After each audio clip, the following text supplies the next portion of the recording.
হৰে কৃষ্ণ। আপোনালোক সকলোকে আজি ভাগৱত ৰসায়ন ক্লাছত স্বাগতম, অভিনন্দন। আমি আৰম্ভ কৰিছো মংগলাচৰণ লৈ পেলাই। ওম অজ্ঞানতিমিৰন্ধস্য জ্ঞানাঞ্জনশলাকয়া চক্ষুৰুন্মীলিতম येन তস্मै শ্ৰী গুৰৱে নমঃ। শ্ৰী চৈতন্য মনোভীষ্টং স্থাপিতম येन ভূতলে স্বয়ং ৰূপः কदा मह्यं ददाति स्वपदान्तिकम्। वन्देऽहं श्रीगुरुः श्रीयुतापदकमलं श्रीगुरुन् वैष्णवांसं श्रीरूपं साग्रजातं सहगणा रघुनाथान्वितं तं सजीवम् साद्वैतं सावधूतं परिजनसहितं कृष्णचैतन्यदेवं श्रीराधा कृष्णपादान् सहगणा ललिता श्रीविशाखान्वितांसं नमो विष्णुपादाय कृष्णप्रेष्ठाय भूतले श्रीमते भक्तिवेदांत स्वामिनिति नामिने। नमस्ते सरस्वती देवे गौरवाणी प्रसारिणे निर्विशेष शून्यवादी पाश्चात्य देशतारिणे। हे कृष्णा करुणा सिंधु दीनबंधु जगत्पते गोपेश गोपिका कांत राधा कांत नमस्ते। तप्त कांचन गौरांगी राधे वृंदावनेश्वरी वृषभानुसुते देवी प्रणमामि हरे प्रिये। नीलाचल निवासाय नित्याय परमात्मने बलभद्र सुभद्राभ्यां जगन्नाथाय ते नमः। वृंदावे तुलसी देव्यै प्रियायै केशवस्य च विष्णु भक्ति प्रदे देवी सत्यवत्यै नमो नमः। जय श्री कृष्ण चैतन्य प्रभु नित्यानंद श्री अद्वैत गदाधर श्रीवासादि गौर भक्त वृंद। हरे कृष्णा कृष्णा कृष्णा हरे हरे, हरे राम हरे राम राम हरे हरे। ओम नमो भगवते वासुदेवाय। ओम नमो भगवते वासुदेवाय। ओम नमो भगवते वासुदेवाय। नारायणं नमस्कृत्य नरं चैव नरोत्तमं देवीं सरस्वतीं व्यासं ततो जयमुदीरये। नष्टप्रायेषु भद्रेषु नित्यं भागवत सेवया भगवती उत्तम श्लोके भक्तिर्भवति नैष्ठिकी। कृष्णाय वासुदेवाय देवकी नंदनाय स नन्दगोपकुमाराय गोविन्दाय नमो नमः। मदेकबन्धु मत्सङ्गिन् मद्गुरु मन्महाधन मन्निस्तरक मद्भक्तमदानन्द नमोस्तुते। श्रीमद्भागवतख्यायं प्रत्यक्ष कृष्ण एव हि स्वीकृतोऽसि मया नाथ मुक्तर्थे भवसागरे। मनोरथ मदीयोऽयं सफल सर्वथा तथा निर्विघ्नेनैव कर्तव्य दासोऽहं तव केशवम्। मुखं करोति वाचालं पङ्गुं लङ्घयति गिरिं यत्कृपातमहं वन्दे श्रीगुरुदिनतारिणं परमानन्दमाधवं श्रीचैतन्यैश्वरम्। नमो विष्णुपादाय कृष्णप्रेष्ठाय भूतले श्रीमते जयपताका स्वामीति नमिने नमः सत्यपादाय निताय कृपा गौरवतनामय नगरग्रामतारिणे। हरि ओम तत्सत्। हरे कृष्ण। আজিৰ এই সভাত উপস্থিত থকা সকলো বৈষ্ণৱী শ্ৰীচৰণত ধন্যবাদ প্ৰণাম। জগত গুৰু শিল প্ৰভুপাদ কি জয়। বাঞ্ছা কল্পতৰুভ্যশ্চ কৃপা সিন্ধুভ্যেৱ পতিতানাং পাৱনেভ্যো বৈষ্ণৱেভ্যো নমো নমঃ। হৰে কৃষ্ণ। আশা কৰো আপোনালোক সকলোৱে ভালে আছে।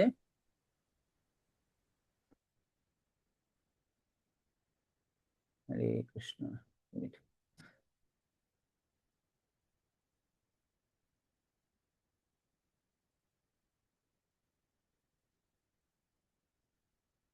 আপনাৰ স্ক্ৰিনখন দেখা পাইছে? ওকে।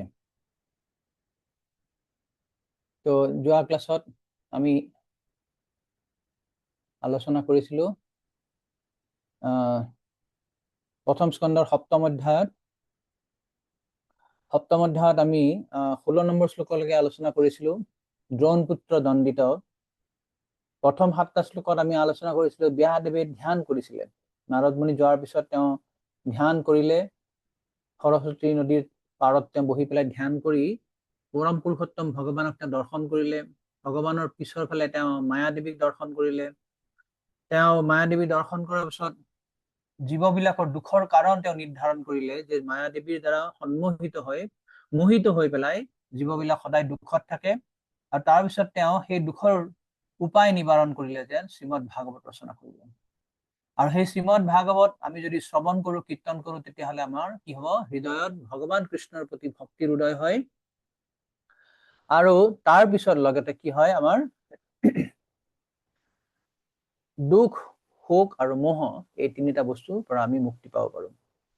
ইয়াৰ পিছত আমি 8 পৰা 11 নম্বৰ শ্লোকত আলোচনা কৰিছিলো কেনেকে ব্যাসদেৱে তেওঁৰ পুত্ৰ সুখদেৱ গোস্বামীক শ্ৰীমদ ভাগৱত তেওঁ পঢ়াইছিলে, যি শ্ৰীমদ ভাগৱত আনকি মুক্ত পুৰুষসকলকো আকৰ্ষণ কৰে। শ্ৰীমদ ভাগৱত শ্ৰৱণ কৰাৰ পৰা, পঠন কৰাৰ ফালৰ পৰা কি হৈছিলে? সুখদেৱ গোস্বামী সকলো ভক্তবিলাকৰ তেওঁ অত্যন্ত প্ৰিয় হৈছিলে। নিত্যম বিষ্ণু জনপ্ৰিয়। ইয়াৰ পিছত এই 11 নম্বৰ শ্লোকত সুত গোস্বামীয়ে শৌনকাদি ঋষিসকলে কৰা প্ৰথম প্ৰশ্নৰ উত্তৰটো তেওঁ শেষ কৰিছিলে। প্ৰথম প্ৰশ্ন আছিল শ্ৰীমদ ভাগৱতৰ ইতিহাস সম্বন্ধে। ইয়াৰ পিছৰ 2 নম্বৰ শ্লোকটো আছিলে যে পৰীক্ষিত মহাৰাজ সম্বন্ধে তেওঁ জানিবলৈ বিচাৰিছিলে তেওঁলোকে।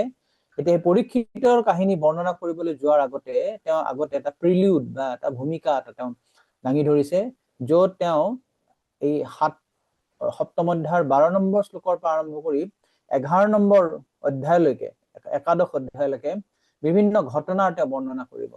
প্ৰথমতে তেওঁ কুৰুক্ষেত্ৰ যুদ্ধৰ পৰা শেষ হোৱাৰ পৰা আৰম্ভ কৰি কেনেকে অশ্বত্থামাই পঞ্চপাণ্ডৱৰ পঞ্চপুত্ৰক হত্যা কৰিছিলে, তাৰপিছত তেওঁলোকে শোকত ভাঙি পৰিছিলে, তেওঁলোকে সকলো অন্ত্যেষ্টিক্ৰিয়া কৰাৰ পিছত যেতিয়া যুধিষ্ঠিৰ মহাৰাজক ৰজা কৰিলে, ৰাজ সিংহাসনত যেতিয়া বহালে, তাৰ পিছত কৃষ্ণ যেতিয়া যাবলৈ ওলাল, তেতিয়া উত্তৰাৰ গৰ্ভত নষ্ট কৰাৰ কাৰণে অশ্বত্থামে পুনৰ ব্ৰহ্মাস্ত্ৰ নিক্ষেপ কৰিলে। তো এই ঘটনাবিলাকৰ পিছত কুন্তি দেৱীয়ে ভগৱানক প্ৰাৰ্থনা কৰে, সুন্দৰ স্তুতি আছে 8ম অধ্যায়ত। 9ম অধ্যায়ত ভীষ্মদেৱৰ প্ৰয়াণ আৰু যুধিষ্ঠিৰ মহাৰাজৰ বিভিন্ন অৰ্থনীতি, ৰাজনীতি, ধৰ্মনীতি সম্বন্ধে ব্যাখ্যা কৰিব। 10ম অধ্যায়ত ভগৱান কৃষ্ণ হস্তিনাপুৰৰ পৰা দ্বাৰকা অভিমুখে প্ৰত্যাৱৰ্তন কৰিব আৰু একাদশ অধ্যায়ত তেওঁ দ্বাৰকাত প্ৰৱেশ কৰিব। তাৰ পিছত 12 নম্বৰ অধ্যায়ত পৰীক্ষিত মহাৰাজৰ জন্ম কাহিনী বৰ্ণনা হ'ব। তো এনেকে আমি দেখিলো যে 12 নম্বৰৰ পৰা 16 নম্বৰ শ্লোকত মৃতপুত্ৰসকলৰ কাৰণে পাণ্ডৱসকলৰ যিটো শোক, সেইটো প্ৰকাশ কৰাৰ পিছত তাৰ পিছৰ কি হৈছে আমি এইটো আলোচনা কৰিম। তো 16 নম্বৰ শ্লোকত আমি দেখিছিলো যে যেতিয়া অৰ্জুনে গম পালে যে তেওঁৰ গুৰু দ্ৰোণাচাৰ্যৰ পুত্ৰ অশ্বত্থামাই অত্যন্ত নৃশংসভাৱে নিৰ্দিত তেওঁলোকৰ 5টা পুত্ৰক হত্যা কৰিছিলে, তেতিয়া অত্যন্ত তেওঁ খঙত দ্ৰৌপদীক এটা প্ৰতিজ্ঞা কৰিছিলে যে মই মোৰ গাণ্ডীৱ ধনুৰ পৰা মাৰি পঠোৱা শৰেৰে সেই অধঃপতিত ব্ৰহ্মবন্ধু আততায়ীৰ মূৰটো যেতিয়া ছেদন কৰি লৈ আহিম, আহি তোমাক উপহাৰ দিম, তুমি তোমাৰ পুত্ৰসকল সৎকাৰ কৰি উঠি পেলাই সেই মৃত দেহৰ বা সেই শৰীৰৰ তেওঁৰ মূৰৰ ওপৰত থিয় হৈ তুমি যেতিয়া স্নান কৰিবা, তেতিয়া মই তোমাক সান্তনা দিম। এনেকুৱা এটা ডাঙৰ এটা তেওঁ প্ৰতিজ্ঞা কৰাৰ পিছত তাৰপিছত কি হ'ল, আজি আমি 17 নম্বৰ শ্লোকৰ পৰা আৰম্ভ কৰিম। তাৰ আগতে আমি শ্ৰীমদ ভাগৱত মাহাত্ম্য আমি আলোচনা কৰো। এই শ্ৰীমদ ভাগৱত মাহাত্ম্যটো শ্ৰীল সনাতন গোস্বামীয়ে শ্ৰীকৃষ্ণ লীলাস্তৱ নামৰ এখন গ্ৰন্থত প্ৰকাশ কৰিছে। শ্ৰীকৃষ্ণ লীলাস্তৱ গ্ৰন্থখন অত্যন্ত মধুৰ গ্ৰন্থ, য'ত সনাতন গোস্বামীয়ে শ্ৰীমদ ভাগৱতৰ মুখাৰবিন্দ বুলি যাক কোৱা হয়, 10ম স্কন্ধখনক ভগৱান কৃষ্ণৰ মুখাৰবিন্দৰ লগত, হাস্যোজ্জ্বল মুখাৰবিন্দৰ লগত তুলনা কৰা হয়। সেই হাস্যোজ্জ্বল মুখাৰবিন্দ 10ম স্কন্ধত 90টা অধ্যায় আছে। তাৰ প্ৰথম 45টা অধ্যায়, 45 অধ্যায়ত তেওঁ কি কৰিছে, সাৰাংশ কৰি পেলাই 432টা তেওঁ শ্লোক লিখিছে। সেই 432টা শ্লোকত তেওঁ ধুনীয়াকে অত্যন্ত সুন্দৰভাৱে কৃষ্ণৰ গোটেই লীলাবিলাক, বিশেষকে তেওঁৰ জন্মলীলা, তেওঁৰ বাল্যলীলা, তেওঁৰ পৌগণ্ড লীলা, তাৰপিছত তেওঁৰ মথুৰা লীলা, পৌগণ্ড লীলাৰ পিছত ব্ৰজলীলা, মথুৰা লীলা আৰু দ্বাৰকা লীলা সম্বন্ধে একদম সুন্দৰভাৱে কনচাইজলি 432টা শ্লোকত তেওঁ ধুনীয়াকে ব্যাখ্যা কৰিছে, যি শাস্ত্ৰখন সমগ্ৰ বৈষ্ণৱ বিলাকৰ অত্যন্ত আদৰৰ। তো সেই শেষৰ ফালে তেওঁ 5টা শ্লোকত শ্ৰীমদ ভাগৱতৰ মাহাত্ম্য বৰ্ণনা কৰিছে। তাৰে ভিতৰত আজি প্ৰথমটো আমি আলোচনা কৰিম, প্ৰত্যেকদিন আমি এটা এটা আলোচনা কৰাৰ চেষ্টা কৰিম। তেওঁ লিখিছে, সৰ্বশাস্ত্ৰাব্ধি পীয়ুষ সৰ্ববেदैক সৎফল সৰ্বসিদ্ধান্ত ৰত্নাঢ্য সৰ্বলোকৈক দৃক্পদ। হে ভাগৱত তুমি সমগ্ৰ শাস্ত্ৰসমূহৰ অমৃত, পীয়ুষ মানে হৈছে অমৃত, সৰ্বশাস্ত্ৰাব্ধি, সৰ্বশাস্ত্ৰ অব্ধি, অব্ধি মানে হৈছে সাগৰ, সমুদ্ৰ, সকলো শাস্ত্ৰৰ ৰূপ যে সমুদ্ৰৰ তাৰে অমৃতটো হৈছে শ্ৰীমদ ভাগৱত। সৰ্বশাস্ত্ৰাব্ধ পীয়ুষ, সৰ্ববেদৈক সৎফল, মানে সকলো বেদৰ অতি উৎকৃষ্ট ফল। বেদৰ যিমান শাস্ত্ৰ আছে সেই গোটেই শাস্ত্ৰবিলাকৰ যদি অত্যন্ত মধুৰ যদি ফলটো হয় সেইটো শ্ৰীমদ ভাগৱত। তাৰপিছত কৈছে সৰ্ব সিদ্ধান্ত ৰত্নাঢ্য, সমস্ত শাস্ত্ৰৰ যিমান সিদ্ধান্ত আছে সেই গোটেই সিদ্ধান্ত বিলাকৰ সাৰ বস্তু হৈছে শ্ৰীমদ ভাগৱত। আৰু হৈছে সৰ্বলৌকিক দৃক্পদ, দিকপ্ৰদ, দৃক মানে হৈছে দৃষ্টি বা ৰাস্তা দেখুওৱা, মাৰ্গ প্ৰদৰ্শনকাৰী, সকলোৰে যথাৰ্থ মাৰ্গ বা দৃষ্টি প্ৰদানকাৰী শাস্ত্ৰখন হৈছে শ্ৰীমদ ভাগৱত। তো সনাতন গোস্বামী, ৰূপ গোস্বামী, হৰ গোস্বামী বিলাকৰ শ্ৰীমদ ভাগৱত অত্যন্ত প্ৰিয় শাস্ত্ৰ আছিলে, তেওঁলোকে হৃদয় শাস্ত্ৰ আছিলে। ইয়াৰ পিছৰ শ্লোকতে আৰু ধুনীয়াকে বৰ্ণনা কৰিব, আমি প্ৰত্যেকটো ক্লাছত এটা এটা আমি শ্লোক আলোচনা কৰা, অনুশীলন কৰাৰ চেষ্টা কৰিম। তেনেদৰে কৃষ্ণ লীলা স্তৱত শ্ৰীল সনাতন গোস্বামী শ্ৰীমদ ভাগৱতৰ তেওঁ বৰ্ণনা, মাহাত্ম্য বৰ্ণনা কৰিছে। তো এতিয়া আমি আমাৰ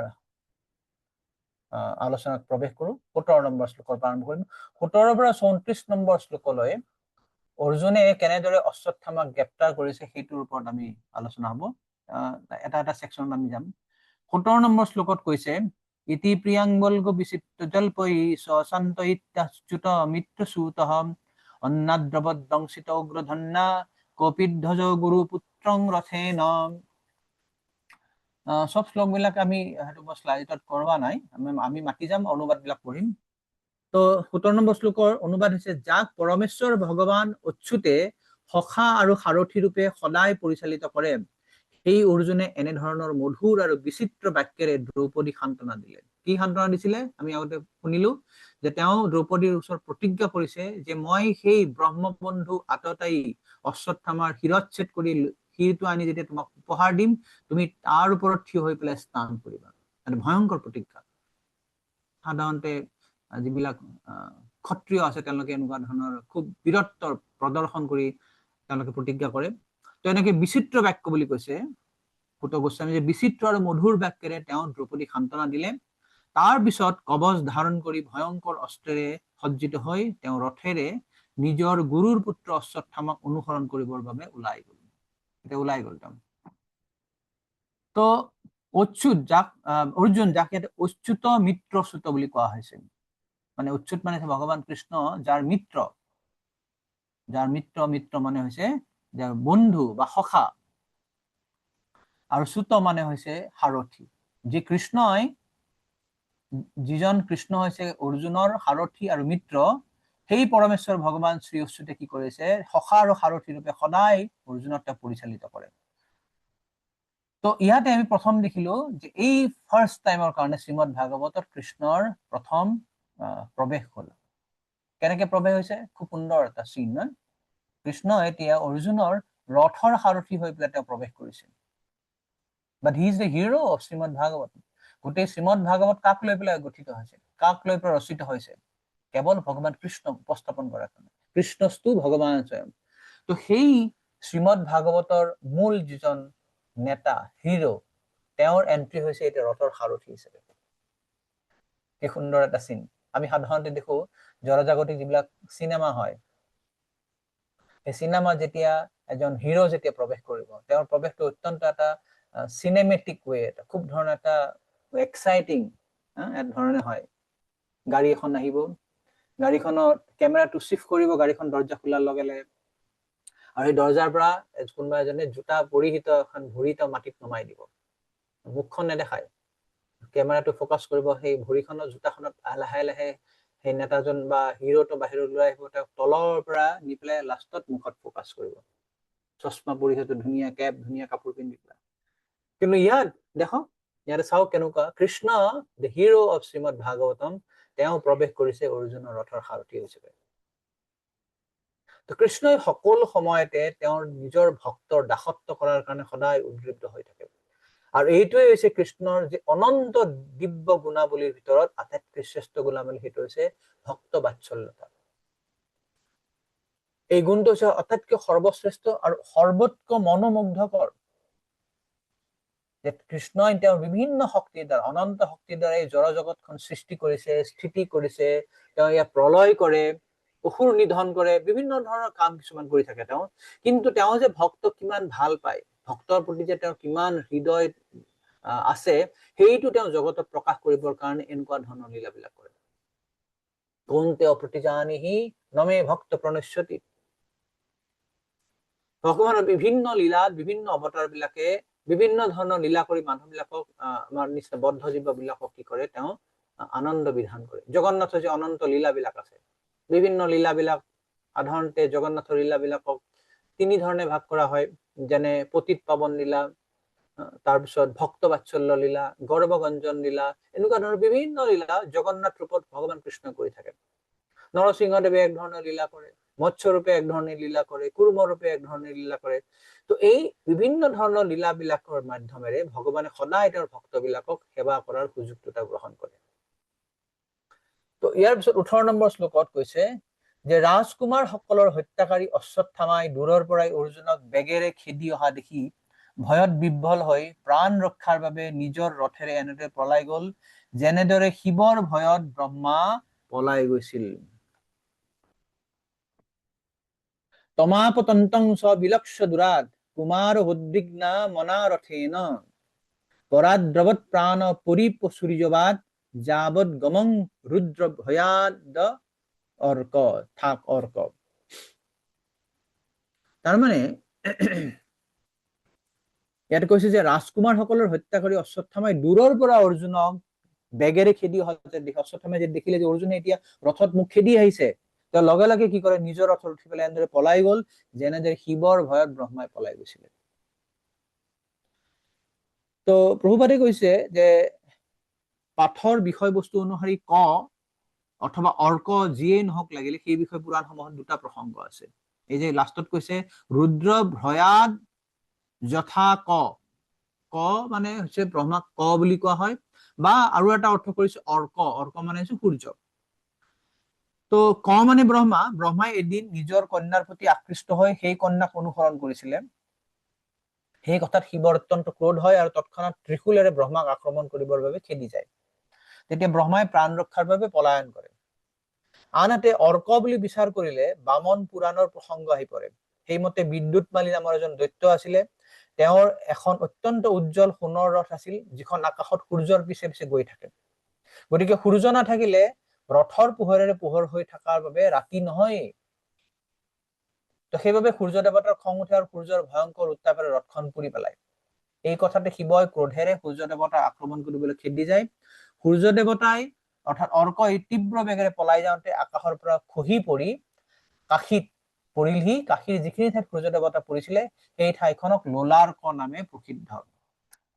লোলাৰ্ক মানে কিয় কোৱা হয়? লোল মানে তেওঁ শিৱৰ ভয়ত অত্যন্ত ভয়েৰে কম্পিত হৈছিল। লোল মানে কম্পিত হোৱা, আৰু অৰ্ক মানে হৈছে সূৰ্য। গতিকে যিখিনি ঠাইত তেওঁ পৰিছিলে সেই ঠাইখনক লোলাৰ্ক তীৰ্থ বোলা হয়, বাৰাণসীত আছে এইটো। আৰু তাৰ ওচৰতে এটা লোলাৰ্ক কুণ্ড আছে। তাত প্ৰায় ভাদ মাহৰ সময়ত বহুত ভক্ত তাত যায়, তাত স্নান কৰাৰ কাৰণে। তো সেইটো এটা লোলাৰ্ক তীৰ্থ। তো এনেধৰণে বিভিন্ন পুৰাণত বিভিন্ন ধৰণৰ কথাটো ব্যাখ্যা কৰা হৈছে, যে কেতিয়াবা কয় যে শিৱৰ ভয়ত ব্ৰহ্মা পলাই গৈছিলে, বা শিৱৰ ভয়ত সূৰ্য দেৱতা পলাই গৈছিলে। ঠিক তেনেকে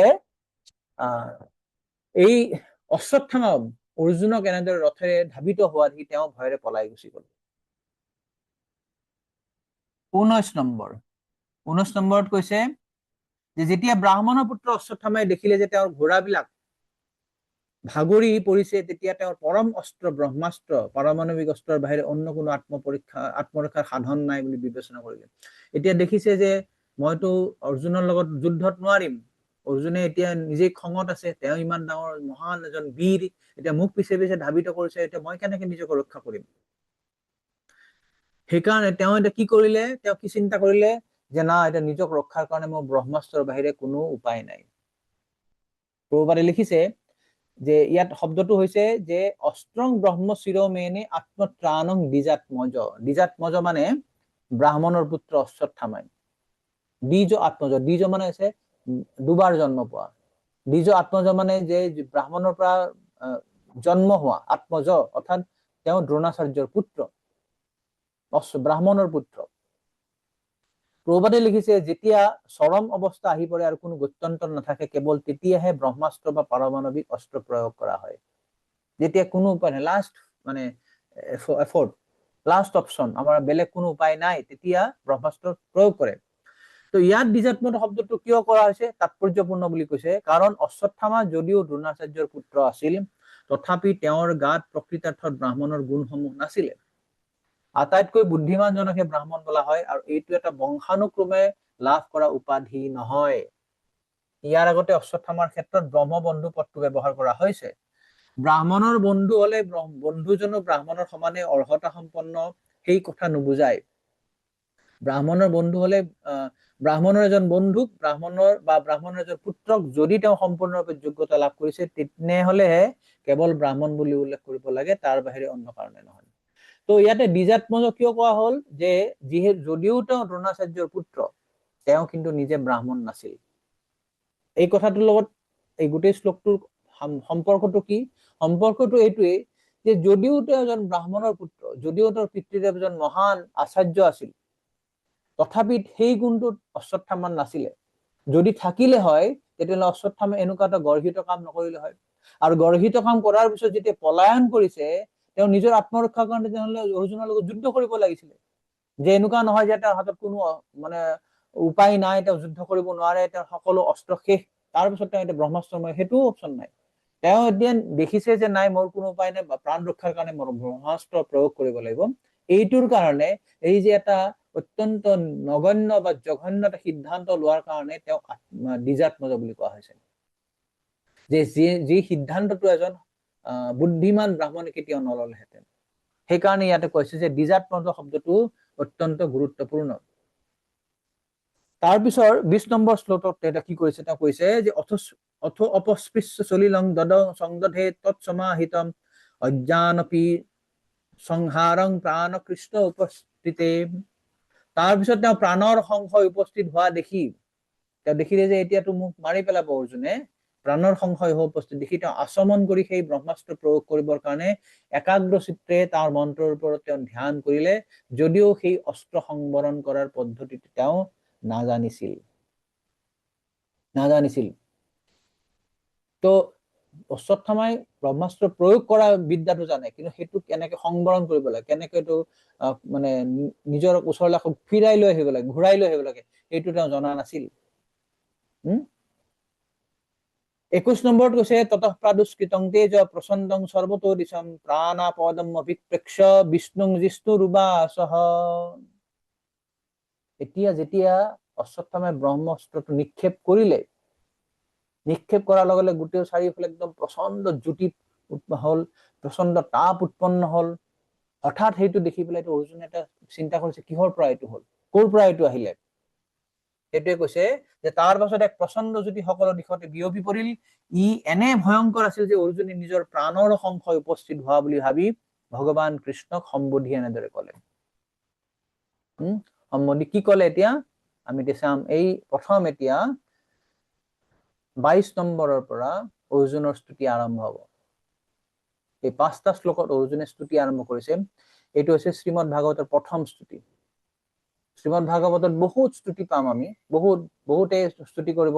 এই যে সপ্তম অধ্যায়ত আমি অৰ্জুনৰ স্তুতি পালো, ইয়াৰ পিছত অষ্টম অধ্যায়ত উত্তৰৰ স্তুতি পাম, তাৰপিছত কুন্তি স্তুতি পাম, নৱম অধ্যায়ত ভীষ্মৰ স্তুতি পাম। এনেদৰে বিভিন্ন দ্বিতীয় স্কন্ধ, তৃতীয় স্কন্ধ, চতুৰ্থ স্কন্ধ সকলোতে ধুনীয়া ধুনীয়া ধ্ৰুৱৰ স্তুতি, প্ৰহ্লাদৰ স্তুতি, পৃথু মহাৰাজৰ স্তুতি, বৃত্ৰাসুৰৰ স্তুতি, চিত্ৰকেতুৰ স্তুতি, কিমান স্তুতি, গোপীবিলাকৰ স্তুতি। তো এই প্ৰথম স্তুতি শ্ৰীমদ ভাগৱত আমি পাইছো। এতিয়া অৰ্জুনে কৃষ্ণৰ প্ৰতি স্তুতি আৰম্ভ কৰিছে। চৰম, তেওঁ কৈছে এইটো কি চৰম আশ্ৰয়। অৰ্জুন উবাচ কৃষ্ণ কৃষ্ণ মহাবাহো ভক্তা নাম ভয়ংকৰ তমেকো দৈৰ্যমানানাম অপবৰ্গোসি সংস্কৃতে। হে মোৰ প্ৰভু শ্ৰীকৃষ্ণ, তুমি পৰম শক্তিমান, পৰম পুৰুষ, পৰমেশ্বৰ। তোমাৰ বিভিন্ন শক্তিসমূহৰ সীমা নাই, গতিকে কেৱল তুমিহে তোমাৰ ভক্তসকলৰ হৃদয়ত অভয় প্ৰদান কৰিবলৈ সক্ষম। সংসাৰৰ জ্বালা যন্ত্ৰণাৰ পৰা প্ৰতিজন ব্যক্তিয়ে কেৱল তোমাতেহে মুক্তিৰ পথ বিচাৰি পাব পাৰে। কৃষ্ণ কৃষ্ণ মহাবাহো ভক্তানাম অভয়ঙ্কৰ। কৃষ্ণ কৃষ্ণ কিয় দুবাৰ কৈছে? এটা আবেগত কৈছে, আবেগত কৈছে। কৃষ্ণ, অৰ্জুনে জানে যে এই যে কৃষ্ণ সাধাৰণ নহয়, তেওঁ পৰম পুৰুষ ভগৱান, তেওঁ মোৰ সখা, তেওঁ মোৰ বন্ধু। তো ইয়াত আমি ভাবিব নালাগে যে ব্যাসদেৱৰ এইটো ভুল হ'ল, দুবাৰ দুবাৰ কৃষ্ণ শব্দ কৰিছে, নহয়, এইটো আবেগত ওলাইছে। ইয়াৰ পিছতো আমি উত্তৰৰ চকুত পাম দেৱ দেৱ মহাদেৱ, দেৱ দেৱ বুলি তেওঁ কব, প্ৰাৰ্থনা কৰিব। তো ভক্ত যেতিয়া আনন্দত থাকে বা বিপদত থাকে, তেওঁলোকে কৃষ্ণৰ বাহিৰে অন্য কানকো তেওঁলোকে নাজানে, কৃষ্ণৰ ওচৰতে সদায় তেওঁলোকে সমৰ্পণ কৰে। প্ৰভুপাদে ধুনীয়াই লিখিছে ইয়াতে যে অৰ্জুন ভগৱান শ্ৰীকৃষ্ণৰ অপ্ৰাকৃত গুণসমূহৰ বিষয়ে অৱগত আছিল, কাৰণ তেওঁলোক উভয়ে উপস্থিত থকা সেই কুৰুক্ষেত্ৰ যুদ্ধৰ সময়ত অৰ্জুনে ইতিমধ্যেই সেই গুণসমূহৰ বিষয়ে অভিজ্ঞতা লাভ কৰিছিল। কেনেকে কি অভিজ্ঞতা? কৃষ্ণই তেওঁক সুন্দৰকে ভগৱত গীতাৰ বাণী দি পেলাই তেওঁৰ মনোভাৱ, তেওঁৰ হৃদয় পৰিৱৰ্তন কৰাইছিলে। তাৰপিছত তেওঁ বিশ্বৰূপ দৰ্শন কৰাইছিলে। গতিকে অৰ্জুনে এইটো বুজি পাইছিলে যে কৃষ্ণ হৈছে পৰমেশ্বৰ ভগৱান। এইটো আমি দেখো দশম অধ্যায়ত অৰ্জুনে নিজেই স্বীকাৰ কৰিছে, পৰম ব্ৰহ্ম পৰম ধাম পবিত্ৰম পৰমম ভৱান। তো এই সময়তে অভিজ্ঞতা আছে। গতিকে ভগৱান শ্ৰীকৃষ্ণৰ বিষয়ে অৰ্জুনে ইয়াত যি কৈছে সেইটো প্ৰামাণিক, একদম অথেন্টিক কথা কৈছে। কৃষ্ণ কৃষ্ণ মহাবাহু ভক্তানাম অভয়ঙ্কৰ, তুমি ভক্তসকলৰ অভয় দানকাৰী।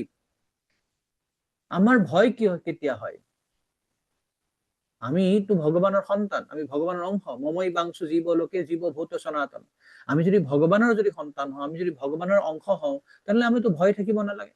আমি পৰম শক্তিমান, পৰম পুৰুষ, পৰমেশ্বৰ ভগৱানৰ যদি আমি সন্তান, তাহলে আমাৰ ভয় থকা উচিত নহয়। ভয় কেতিয়া হয়? ভয় তেতিয়াই হব আমি যেতিয়া কৃষ্ণক বাদ দি পেলাই আমি ২ নম্বৰ বস্তুৰ প্ৰতি যেতিয়া আকৃষ্ট হম, দ্বিতীয় বস্তুৰ প্ৰতি যেতিয়া আকৃষ্ট হম। কৃষ্ণ হৈছে মূল, কৃষ্ণ হৈছে অদ্বয় জ্ঞান। অদ্বয় জ্ঞান মানে হৈছে যাৰ দ্বিতীয় কোনো আৰু ৰিপ্ৰেজেন্ট নাই। ২ নম্বৰ কৃষ্ণৰ বাহিৰে বেলেগ থাকিব নোৱাৰে। কিন্তু সেই অদ্বয় জ্ঞান কৃষ্ণক বাদ দি পেলাই, অদ্বয় মানে দুটা নহয়, এটাই। সেই অদ্বয় বস্তু কৃষ্ণক বাদ দি পেলাই যেতিয়া আমি দ্বিতীয় বস্তুৰ প্ৰতি যেতিয়া আমি আকৃষ্ট হম, তেতিয়া আমাৰ ভয় উৎপন্ন হয়। সেইটোৱে ভাগৱতৰ ১১ স্কন্ধত কৈছে, ভয়ং দ্বিতীয়াভিনিবেশতস্যাৎ ঈশা তপেতস্য বিপৰ্যয় স্মৃতিঃ তন্মায়য়া এতু বুধ আভজতে তম ভক্তৈকৈসম গুরু দেব আত্মা। অর্থাৎ ভয়ম দ্বিতীয়াভিনিবেশতস্যাৎ, ভয় উৎপন্ন হয় এই ২ নম্বৰ বস্তুৰ পৰা। আমি কৃষ্ণক বাদ দি যেতিয়া আমি দ্বিতীয় বস্তুৰ প্ৰতি আকৃষ্ট হম, অৰ্থাৎ বহিৰৰ্থ মানিন। প্ৰহ্লাদ মহাৰাজে কৈছে, নতে বিদুৰ স্বাৰ্থ গতিং হি বিষ্ণু দুৰাশয়া যে বহিৰৰ্থ মানিন। আমাৰ জীৱনৰ গতি, আমাৰ জীৱনৰ লক্ষ্য হব লাগে বিষ্ণু, ভগৱান বিষ্ণু বা কৃষ্ণ।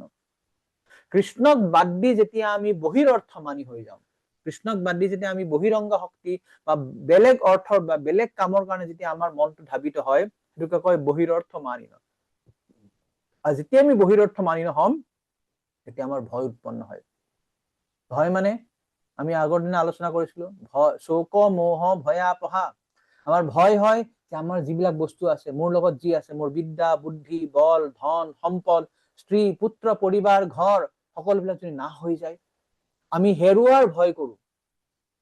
আমাৰ যিমান বিলাক বস্তু আছে হেৰুৱাৰ ভয় কৰো। কিন্তু আচলতে এই গোটেইবিলাক বস্তু হৈছে ক্ষণিক, ক্ষণস্থায়ী।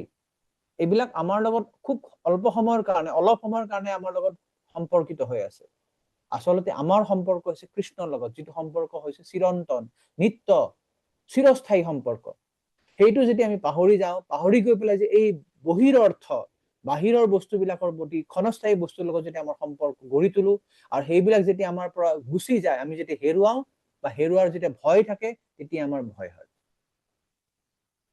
তো ইয়াত কৃষ্ণ অৰ্জুনে কৈছে যে হে কৃষ্ণ মহাবাহু, তুমি ভক্তসকলৰ সমস্ত ভয় তুমি দূৰ কৰিব পাৰা, তুমি অভয়ঙ্কৰ, তুমি অভয় প্ৰদান কৰিব পাৰা, অভয় প্ৰদান কৰিব পাৰা।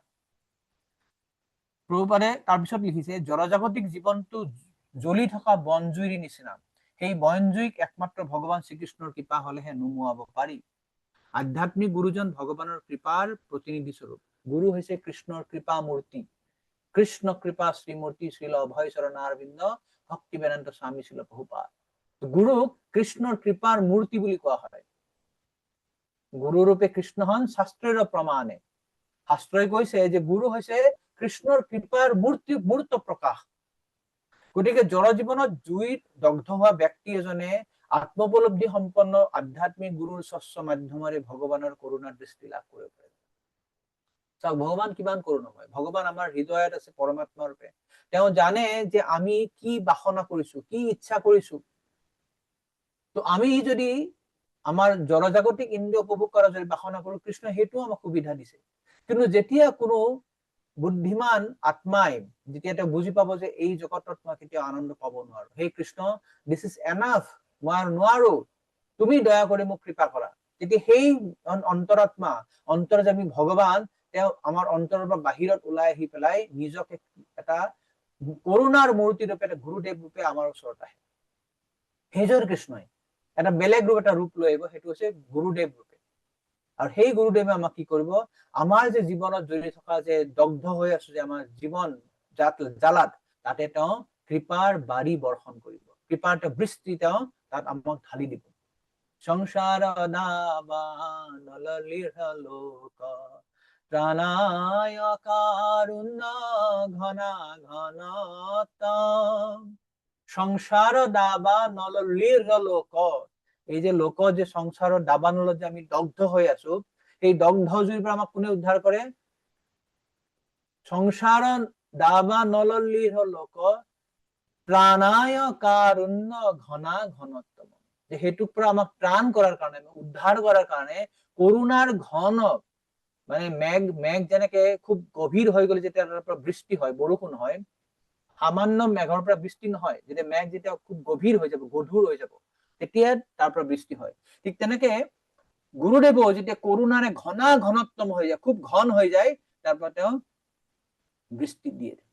তো তেওঁৰ বৃষ্টিৰ, কৰুণাৰ বৃষ্টিৰ ফলত আমাৰ কি হয়, এই সংসাৰৰ জ্বালাৰ পৰা আমি মুক্ত পাওঁ, সংসাৰ ৰূপ দাবানলৰ পৰা আমাৰ মুক্ত হব পাৰো। তো সেনেকুৱা গুৰুদেৱৰ ওচৰত আমি সদায় প্ৰাৰ্থনা কৰো, সেনেকুৱা গুৰুৰ ওচৰত আমি প্ৰাৰ্থনা কৰিব, তেওঁৰ ওচৰত যেতিয়া আমি শৰণাগত হম, তেতিয়া তেওঁ কৃপা কৰি পেলাই আমাক এই সংসাৰ ৰূপী দাবানলৰ পৰা উদ্ধাৰ কৰিব পাৰে। এইটো কোৱাৰ পিছত এতিয়া পিছৰ শ্লোকত তেওঁ ব্যাখ্যা কৰিছে, 23 নম্বৰ শ্লোকত কি কৈছে, তুমি সেই আদিপুৰুষ ভগৱান যিজন মায়া শক্তিৰ অতীত আৰু চিন্ময় জ্ঞানত অধিষ্ঠিত। 23 নম্বৰ শ্লোক, তমাদ্যঃ পুৰুষ সাক্ষাৎ ঈশ্বৰ প্ৰকৃতি পৰঃ মায়াং বিদস্য চিচ্চক্তা কৈবল্যে স্থিত আত্মনিম। তুমি এই আদি পুৰুষ পৰমেশ্বৰ, যিজন সমগ্ৰ সৃষ্টিতে বিস্তৃত হৈ থাকে আৰু যিজন মায়া শক্তিৰ অতীত, তুমি তোমাৰ চিত শক্তিৰে জড় প্ৰকৃতিৰ প্ৰভাৱক প্ৰতিহত কৰিছা, তুমি সদায় চিন্ময় জ্ঞান আৰু চিৰন্তন আনন্দত অৱস্থিত। কি কৈছে, মায়াং বুদস্য চিৎশক্তা, অৰ্থাৎ তেওঁৰ চিত শক্তিৰ দ্বাৰা তেওঁ মায়াক পৰাভূত কৰি থাকে, প্ৰতিহত কৰে তেওঁ। এই যে মায়া শক্তিয়ে যে আমাক জীৱক যে সন্মোহিত কৰিছে, ইয়াৰ আগত যে আমি শ্লোকত যে 5 নম্বৰ শ্লোকত যে পাইছিলো, জয়া সন্মোহিতং জীৱং আত্মানং ত্ৰিগুণাত্মকং পৰপি মনোজনৰ্থং তৎকৃতং সা বিপদ্যতে। সেই মায়া দেৱীয়ে এই পৰপি, পৰা প্ৰকৃতিৰ অন্তৰ্ভুক্ত জীৱক তেওঁ নিজে কি কৰে, নিয়ন্ত্ৰণাধীন কৰে, মোহিত কৰি দিয়ে, যাৰ ফলত জীৱ নানা কষ্ট পায়।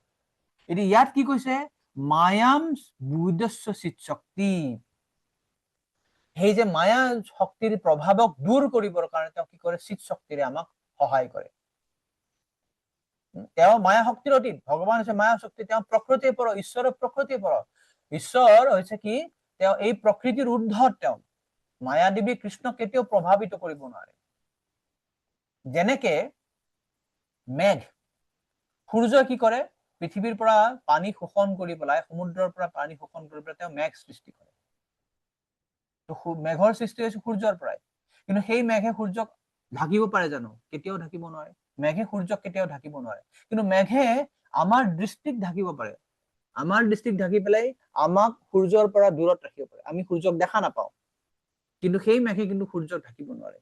ঠিক তেনেদৰে এই মায়াও হৈছে ভগৱানৰ, কৃষ্ণৰ সৃষ্টি, সেইকাৰণে মায়াই কেতিয়াও তেওঁক প্ৰভাৱিত কৰিব নোৱাৰে, তেওঁক ঢাকিব নোৱাৰে। মায়াই আমাক ঢাকিব পাৰে, আমাক অজ্ঞানৰ অন্ধকাৰে ঢাকি পেলাই আমাক কৃষ্ণৰ পৰা দূৰত ৰাখে। সেইকাৰণে মায়া হৈছে মেঘৰ নিচিনা আৰু কৃষ্ণ হৈছে সূৰ্যৰ নিচিনা। কৃষ্ণ সূৰ্য সম, মায়া হয় অন্ধকাৰ, যাহা কৃষ্ণ তাহা নাহি মায়াৰ অধিকাৰ। চৈতন্য চৰিতামৃতত কৃষ্ণদাস কবিৰাজ গোস্বামী কৈছে যে কৃষ্ণ সূৰ্য সম, কৃষ্ণ হৈছে সূৰ্যৰ নিচিনা আৰু মায়া হৈছে অন্ধকাৰ। য'ত সূৰ্য থাকে তাততো অন্ধকাৰ নাথাকে। যাহা কৃষ্ণ তাহা নাহি মায়াৰ অধিকাৰ, য'ত কৃষ্ণ থাকিব তাত মায়া কেতিয়াও থাকিব নোৱাৰে। সেইটোৱে কথা ইয়াত কৈছে যে তুমি পৰম পুৰুষ পৰমেশ্বৰ ভগৱান, তুমি মায়া শক্তিৰ অতীত আৰু তুমি চিন্ময় জ্ঞানত অধিষ্ঠিত। ইয়াৰ পিছত 24 নম্বৰ শ্লোকত কৈছে যে তুমি পৰম করুণাময়, হে কৃষ্ণ তুমি পরম করুণাময়। সয়েব জীব লোকস্য মায়া মোহিত চেতসঃ বিধৎসে শ্রেয়ান বীর্যেন শ্রেয় ধর্মাদি লক্ষণম। যদিও তুমি এই জড় প্ৰকৃতিৰ অতীত, তথাপি বদ্ধ জীৱসমূহৰ মংগল সাধনৰ বাবে ধৰ্ম আদি 4 পুৰুষাৰ্থৰ সম্পাদন তুমি কৰা। কি কৈছে ইয়াতে? সয়েব জীৱলোকস্য মায়া মোহিত চেতসঃ, যে তেওঁ এই যে জীৱবিলাক যে মায়াৰ দ্বাৰা যে মোহিত হৈ আছে, সেই মায়া মোহিত জীৱবিলাকক পৰম মংগল সাধনৰ কাৰণে তেওঁ কি কৰিছে? বিধৎসে শ্ৰেয়ন বীৰ্যেন শ্ৰেয় ধৰ্মাদি লক্ষণম। ধৰ্মাদি মানে হৈছে ধৰ্ম, অৰ্থ, কাম, মোক্ষ, অৰ্থাৎ এই যে 4 বৰ্গ, চতুৰ্বৰ্গ বুলি কোৱা হয়। বেদত চতুৰ্বৰ্গৰ বিধান দিয়া আছে, অৰ্থাৎ বৰ্ণাশ্ৰম ধৰ্ম কথা ইয়াত কোৱা হৈছে। অৰ্থাৎ ভগৱানে এই যে মায়ামোহিত জীৱবিলাকে যে কষ্ট পাই আছে, সেই মায়ামোহিত জীৱবিলাকক কষ্টৰ পৰা উদ্ধাৰ কৰাৰ কাৰণে কি উপায় কৰিছে? তেওঁ বৰ্ণাশ্ৰম ধৰ্ম দিছে। আমি বিলাক জীৱবিলাক জড়জগতত পতি হৈছো কৃষ্ণ বিমুখ হৈ পেলাই, কৃষ্ণৰ পৰা বিদ্বেষী হৈ পেলাই। কিন্তু ভগৱান ইমানেই দয়াময়, যদিও আমি কৃষ্ণক পাহৰি গৈছো, কৃষ্ণই আমাক পাহৰা নাই। সেইটোৱে কৈছো তুমি পৰম কৰুণাময়। যদিও আমি বিলাকে তোমাক পাহৰি গৈছো, তুমি কৰুণা কৰি পেলাই আমি যাতে আকৌ তোমাৰ ওচৰলৈ ঘূৰি যাব পাৰো, উভতি যাব পাৰো, তাৰ কাৰণে তুমি এটা সিস্টেম এটা কৰি দিছা। এইটো হৈছে বৰ্ণাশ্ৰম ধৰ্ম, ধৰ্মাদি লক্ষণম। সেইটো এটা কৰিছা তুমি। কিয়নো আমাৰ জীৱবিলাকৰ এটা লক্ষণ হৈছে যে আমি উপভোগ কৰা মানসিকতা থাকে। সেইকাৰণে জীৱবিলাকক পুৰুষ বুলি কোৱা হয়, যিহেতু আমাৰ পুৰুষ ভাৱটো আছে। পুৰুষ মানে হৈছে ভোক্তা ভাৱ। জীৱই যেতিয়া কৃষ্ণৰ বিৰুদ্ধাচৰণ কৰে, যেতিয়া জীৱই ভাবে যে কৃষ্ণ কিয় পুৰুষ, কৃষ্ণ কিয় ভোক্তা, আমিও ভোক্তা হম, আমি পুৰুষ হম, তাৰ কাৰণে লগে লগে কি হয়? জীৱ পতিত হৈ পেলাই জড়জগতত আহে। এই পুৰুষ ভাৱটোৰ কাৰণে জীৱ পতিত হয়, সেইকাৰণে জীৱবিলাকক পুৰুষ বুলি কোৱা হয়। কিন্তু সেই পুৰুষ ভাৱ বা ভোক্তা ভাৱ, ভোক্তা মানসিকতা থকা জীৱবিলাকক উদ্ধাৰ কৰাৰ কাৰণে কৃষ্ণই ধৰ্ম, অৰ্থ, কাম, মোক্ষ দি পেলাই 4টা সিস্টেম বা বৰ্ণাশ্ৰম প্ৰথাটো দিছে। যাতে বৰ্ণাশ্ৰম পন্থা যদি আমি ভালদৰে পালন কৰো, তেতিয়া কি হব? আমি ধাপে ধাপে উন্নতি হৈ পেলাই এটা সময়ত বুজি পাম যে আমি কৃষ্ণ ভক্তি কৰিব লাগে। এই বৰ্ণাশ্ৰম পন্থাটো কিন্তু ভক্তিৰ অংগ নহয়। বৰ্ণাশ্ৰম পন্থাটো হৈছে আমি পশু স্তৰৰ পৰা মনুষ্য স্তৰলৈ উঠাৰ প্ৰথম সোপান, ফাৰ্ষ্ট প্লেটফৰ্ম। এইটো যিবিলাক মানুহে বৰ্ণাশ্ৰম ধৰ্মত নাথাকে, যে এই বৰ্ণাশ্ৰম ধৰ্ম অনুসাৰে যে চতুৰ্বৰ্ণ চতুৰ আশ্ৰম যে আছে, যে ব্ৰাহ্মণ, ক্ষত্ৰিয়, বৈশ্য, শূদ্ৰ, ব্ৰহ্মচাৰী, গৃহস্থ, বানপ্ৰস্থ, সন্ন্যাস, এই 4টা আশ্ৰমৰ 4টা বৰ্ণত যে নাথাকে, তেওঁলোক পশুতুল্য। দৰাচলতে যি পশুতুল্যই, তেওঁলোকে ভগৱানে পাহৰি যোৱা মানে দে আৰ অল ৰাস্কেলছ, সকলোবিলাকে মূৰ্খ। কিন্তু তেওঁলোকক কৃপা কৰাৰ কাৰণে ভগৱানে এটা প্লেটফৰ্ম দিছে যে তোমালোকে প্ৰথমতে বৰ্ণাশ্ৰম ধৰ্মত উঠা। তোমালোকে 4টা বৰ্ণ 4টা আশ্ৰমতে তোমালোকে নিজৰ কাম বিলাক কৰা। কি কাম কৰিব? বেদত সেই বৰ্ণাশ্ৰম ধৰ্ম দিয়া আছে। ব্ৰাহ্মণে ব্ৰাহ্মণৰ কাম কৰিব, তেওঁলোকে শাস্ত্ৰ অধ্যয়ন কৰিব, শাস্ত্ৰ অধ্যয়ন কৰি তেওঁলোকে বাকী বিলাক 3টা আশ্ৰমক তেওঁলোকে উপদেশ দিব। ক্ষত্ৰিয়ই ধৰ্ম শাস্ত্ৰীয় নীতি অনুসাৰে সকলোকে তেওঁ সুৰক্ষা প্ৰদান কৰিব। বৈশ্য বিলাকে ধৰ্মশাস্ত্ৰ নীতি অনুসাৰে কৃষি, গৌৰক্ষা, বাণিজ্য কৰিব। আৰু শূদ্ৰ বিলাকে ধৰ্ম অনুষ্ঠান অনুসাৰে ধৰ্ম মতে বাকী 3টা আশ্ৰমক তেওঁ সেৱা কৰিব। এনেদৰে প্ৰত্যেকে যেতিয়া ধৰ্ম মানি বা বেদ মানি যেতিয়া নিজৰ নিজৰ স্বধৰ্ম পালন কৰিব, তেতিয়া তেওঁলোক কি হয়? এটা মানুহৰ স্তৰত উপনীত হয়, বৰ্ণাশ্ৰম ধৰ্ম। কিন্তু বৰ্ণাশ্ৰম ধৰ্মটো ভক্তি নহয়, বাট ইটস এ প্লেটফৰ্ম য'ৰ পৰা আমি ভক্তি আৰম্ভ কৰিব পাৰিম। এইটো কৰ্মকাণ্ডৰ বিধানত পৰে। তাৰ পিছত যেতিয়া লাহে লাহে জীৱে বুজি পায় যে আমি কৃষ্ণ ভক্তি কৰা উচিত, তেতিয়া তেওঁলোকে কি কৰে? মিশ্ৰা ভক্তি কৰা আৰম্ভ কৰে। তেওঁ পিছৰ ষ্টেজলৈ উন্নীত হয়। সেইটো কোৱা হয় ভক্তি মিশ্ৰা কৰ্ম। ভক্তি মিশ্ৰা কৰ্ম মানে ভক্তি কৰ্মৰ লগত যোগ হৈ যায়, মানে কৰ্মৰ লগত ভক্তিটো মিহলি হৈ গ'ল। যেনেকে আমি গাখীৰত পানী মিহলি কৰো, তেতিয়া আমি কি বুলি কওঁ? পানী মিহলি গাখীৰ বুলি কওঁ। অৰ্থাৎ গাখীৰটো বেছি, পানী কম, সেইটো কোৱা হয় যে পানী মিহলি গাখীৰ।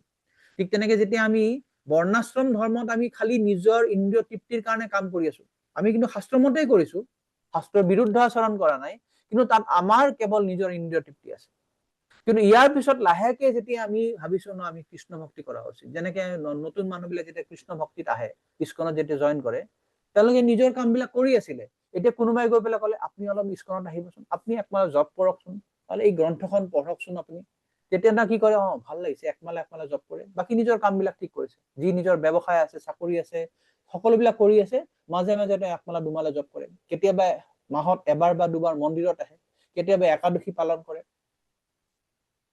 তো এইটো কোৱা হয় যে তেওঁ কি কৰিছে, নিজৰ কৰ্মখিনি কৰিছে, অলপ অলপ ভক্তি তেওঁ আৰম্ভ কৰিছে। এইটোকে কোৱা হয় ভক্তি মিশ্ৰ কৰ্ম। তো এইটো বৰ্ণাশ্ৰম ধৰ্মৰ ওপৰৰ স্তৰ। এই লেভেলক কোৱা হয় এইটো হৈছে মিশ্ৰ ভক্তি, মানে শুদ্ধ ভক্তি নহয়, ইয়াত মিহলি আছে। কি মিহলি আছে? কৰ্ম মিহলি আছে। ইয়াৰ পিছৰ স্তৰটো হৈছে কৰ্ম মিশ্ৰা ভক্তি। প্ৰথমটো কোৱা হল ভক্তি মিশ্ৰা কৰ্ম, অৰ্থাৎ ইয়াত ভক্তিটো কম, কৰ্মটো বেছি। ইয়াৰ পিছৰ স্তৰটো হব কৰ্ম মিশ্ৰা ভক্তি, অৰ্থাৎ ইয়াতে ভক্তিটো বাঢ়িছে, কৰ্ম অলপমানহে আছে। এতিয়া ভক্তিটো বাঢ়িছে, এতিয়া 16 মালা জপ কৰে, তেওঁ এতিয়া একাদশী পালন কৰে, তেওঁ ভগৱানক ভোগ লগাই পেলাই তেওঁ প্ৰসাদ গ্ৰহণ কৰে, ভক্ত সংগ কৰে, শ্ৰীমদ ভগৱত গীতা ভাগৱতম অধ্যয়ন কৰে। এনেকে তেওঁ জীৱনটো এনেকুৱাকে তেওঁ সলনি কৰিছে যে তেওঁ ভক্তি কৰাৰ কাৰণে বেছি আগ্ৰহী, কিন্তু কৰ্মবিলাকেও তেওঁ কৰি আছে। এতিয়া কৰ্মৰ প্ৰতি তেওঁ বেছি মিহলি নাই, মানে তেওঁৰ বেছি মন নাই। তেওঁ কি কৰে, যত কৰচি জৰস্নাচি যজ্জুহসি দদাসি যত তপস্যসি কৌন্তেয় তৎকুৰুষ্য মদৰ্পণম। তো সকলো বস্তুকে এতিয়া কি কৰে, কেৱল কৃষ্ণৰ লগত সংযুক্ত কৰি কৰে। সো তেওঁ কাম কৰি আছে, কিন্তু তেওঁ কৃষ্ণক বেছিকে যুক্ত কৰিছে। এইটো কোৱা হয় কৰ্ম মিশ্ৰা ভক্তি। তো এই ভক্তি মিশ্ৰা কৰ্ম আৰ তাৰ উপৰে যে কৰ্ম মিশ্ৰা ভক্তি, এই দুটাকে কোৱা হয় মিশ্ৰা ভক্তি। তাৰ পিছৰ স্তৰটো হল অনন্যা ভক্তি, যত কেৱল কৃষ্ণৰ কাৰণে ভক্তি থাকে, তাত কোনো ধৰণৰ কৰ্ম নাথাকিব। কৰ্ম মানে নিজৰ ইন্দ্ৰিয় তৃপ্তিৰ কাৰণে, তেওঁ নিজৰ ইন্দ্ৰিয় তৃপ্তিৰ কাৰণে কোনো কাম নকৰে, কেৱল কৃষ্ণৰ সন্তুষ্টি বিধানৰ কাৰণে যিবিলাক কাম কৰিব, সেইটো হৈছে লাষ্ট স্তৰ। সেইটোকে কোৱা হয় অনন্যা ভক্তি, শুদ্ধ ভক্তি, কেৱলা ভক্তি, অব্যভিচাৰীন ভক্তি। সেইটোকে হৈছে শ্ৰেষ্ঠ স্তৰটো। তো এনেকে ভগৱানে এই যে ধৰ্মাদি লক্ষণম, যে চতুৰ্বৰ্গ তেওঁ আমাক দিয়াৰ দ্বাৰা কি কৰিছে, জীৱবিলাকক কৃপা কৰিছে, যাতে মানুহে অন্তত বৰ্ণাশ্ৰম ধৰ্ম পালন কৰিব। তাৰ পৰা লাহে লাহে যে তেওঁলোকে ভক্তি মিশ্ৰা কৰ্ম, কৰ্ম মিশ্ৰা ভক্তি, আৰু একেবাৰে শেষত অনন্য ভক্তি কৰিব। সেইকাৰণে অৰ্জুনে কৈছে যে তুমি পৰম কৰুণাময়। ইয়াৰ পিছত তেওঁ লাষ্ট প্ৰাৰ্থনা কৰিছে 25 নম্বৰ শ্লোকত, তোমাৰ অৱতৰণৰ কাৰণ, তুমি কিয় অৱতৰণ কৰিছা।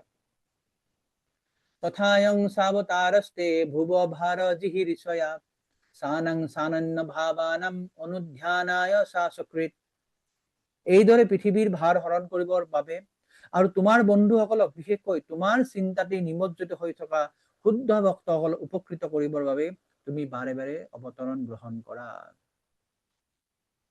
অৰ্জুনে দুটা কাৰণ কৈছে ইয়াতে ভগৱানৰ অৱতাৰৰ। প্ৰথম হৈছে ভুব ভাৰ জিহিৰিষয়া। ভুব ভাৰ জিহিৰিষয়া মানে পৃথিৱীৰ ভাৰ হৰণ কৰাৰ কাৰণে তুমি অৱতৰণ কৰা। আৰু 2 নম্বৰ হৈছে সানাং সানান্য ভাৱানাম। সানাং মানে হৈছে তোমাৰ নিজৰ, তোমাৰ বন্ধু, অনন্য ভাৱানাম, যিসকল অনন্য ভক্ত কৰা সকল আছে, তোমাৰ বাহিৰে অন্য একো নাজানে, ন অন্য অনন্য, তোমাৰ বাহিৰে আৰু বেলেগ অন্য চিন্তা নকৰে।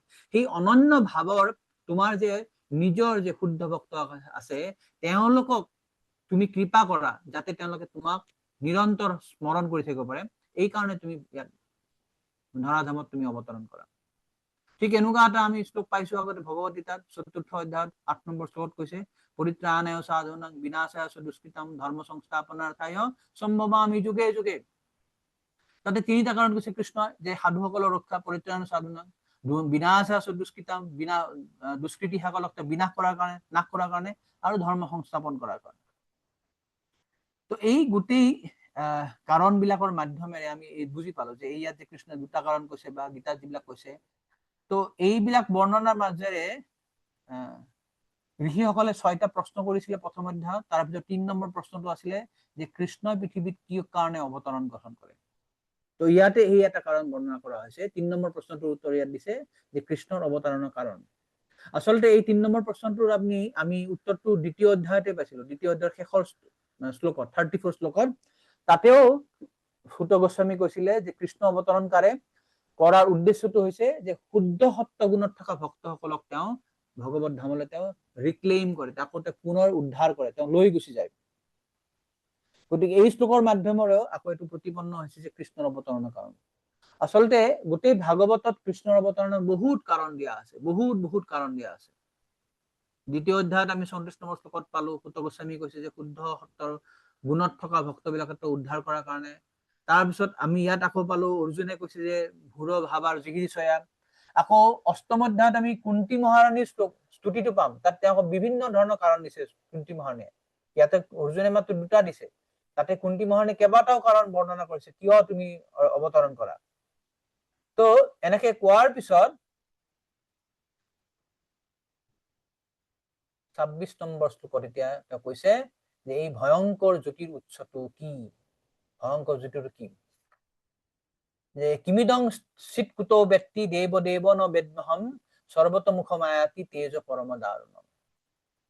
আগৰ যে 4টা শ্লোকত 22, 23, 24, 25ত অৰ্জুনে কৃষ্ণ স্তুতি কৰি এতিয়াতো জানিব বিচাৰে যে এই যে ভয়ংকৰ জ্যোতিৰ উৎসটো কি, ইমান যে ভয়ংকৰ জ্যোতি ক'ৰ পৰা আহিছে তো জানিব বিচাৰিছে। তো ইয়াৰ পিছত এতিয়া সেই অৰ্জুনৰ প্ৰশ্নৰ উত্তৰ কৃষ্ণই ইয়াৰ পিছত তেওঁ দিছে। নেক্সট আমি গম পাম 27, 28 নম্বৰ শ্লোকত কৃষ্ণই ইয়াৰ উত্তৰটো দিছে। কি দিছে? 27 নম্বৰ শ্লোকত কৈছে, পৰম গুৰু পৰমেশ্বৰে ক'লে তুমি এই কথা মোৰ পৰা জানি লোৱা যে এইটো দ্ৰোণপুত্ৰৰ কাম। তেওঁ মন্ত্ৰোচ্চাৰণ কৰি ব্ৰহ্মাস্ত্ৰ প্ৰয়োগ কৰিছে, কিন্তু তেওঁ এই অস্ত্ৰৰ সম্বৰণ কিদৰে কৰিব লাগে নাজানে। আসন্ন মৃত্যুৰ ভয়ত অসহায় হৈ তেওঁ এই কাম কৰিছে। এটা কৃষ্ণই কৈ দিলে কাৰণ এইটো হৈছে ব্ৰহ্মাস্ত্ৰ যে অশ্বত্থামাৰ কাম, ইয়াৰ বদমাচি কৰি কৰিছে, কিন্তু সি বেটা নাজানে কেনেকে ব্ৰহ্মাস্ত্ৰ সংবৰণ কৰিব লাগে, সি প্ৰাণৰ ভয়ত যিটো মানে প্ৰয়োগ কৰিছে। প্ৰভুপাদে লিখিছে ব্ৰহ্মাস্ত্ৰ পাৰমাণৱিক শক্তিৰে পৰিচালিত কৰা আধুনিক পাৰমাণৱিক মৰণাস্ত্ৰৰ সৈতে একে। যদিও একে বুলি কৈছে, প্ৰভুপাদে আকৌ পিছত কব যে ব্ৰহ্মাস্ত্ৰ বৰ্তমান আধুনিক পাৰমাণৱিক শক্তিতকৈ অস্ত্ৰতকৈ আৰু বেছি সূক্ষ্ম আৰু বেছি ভয়ংকৰ। পাৰমাণৱিক শক্তি সকলোকে সম্পূৰ্ণৰূপে দগ্ধ কৰি পেলাব পাৰে আৰু ব্ৰহ্মাস্ত্ৰও একে ধৰণৰ কাৰ্যকেই কৰে।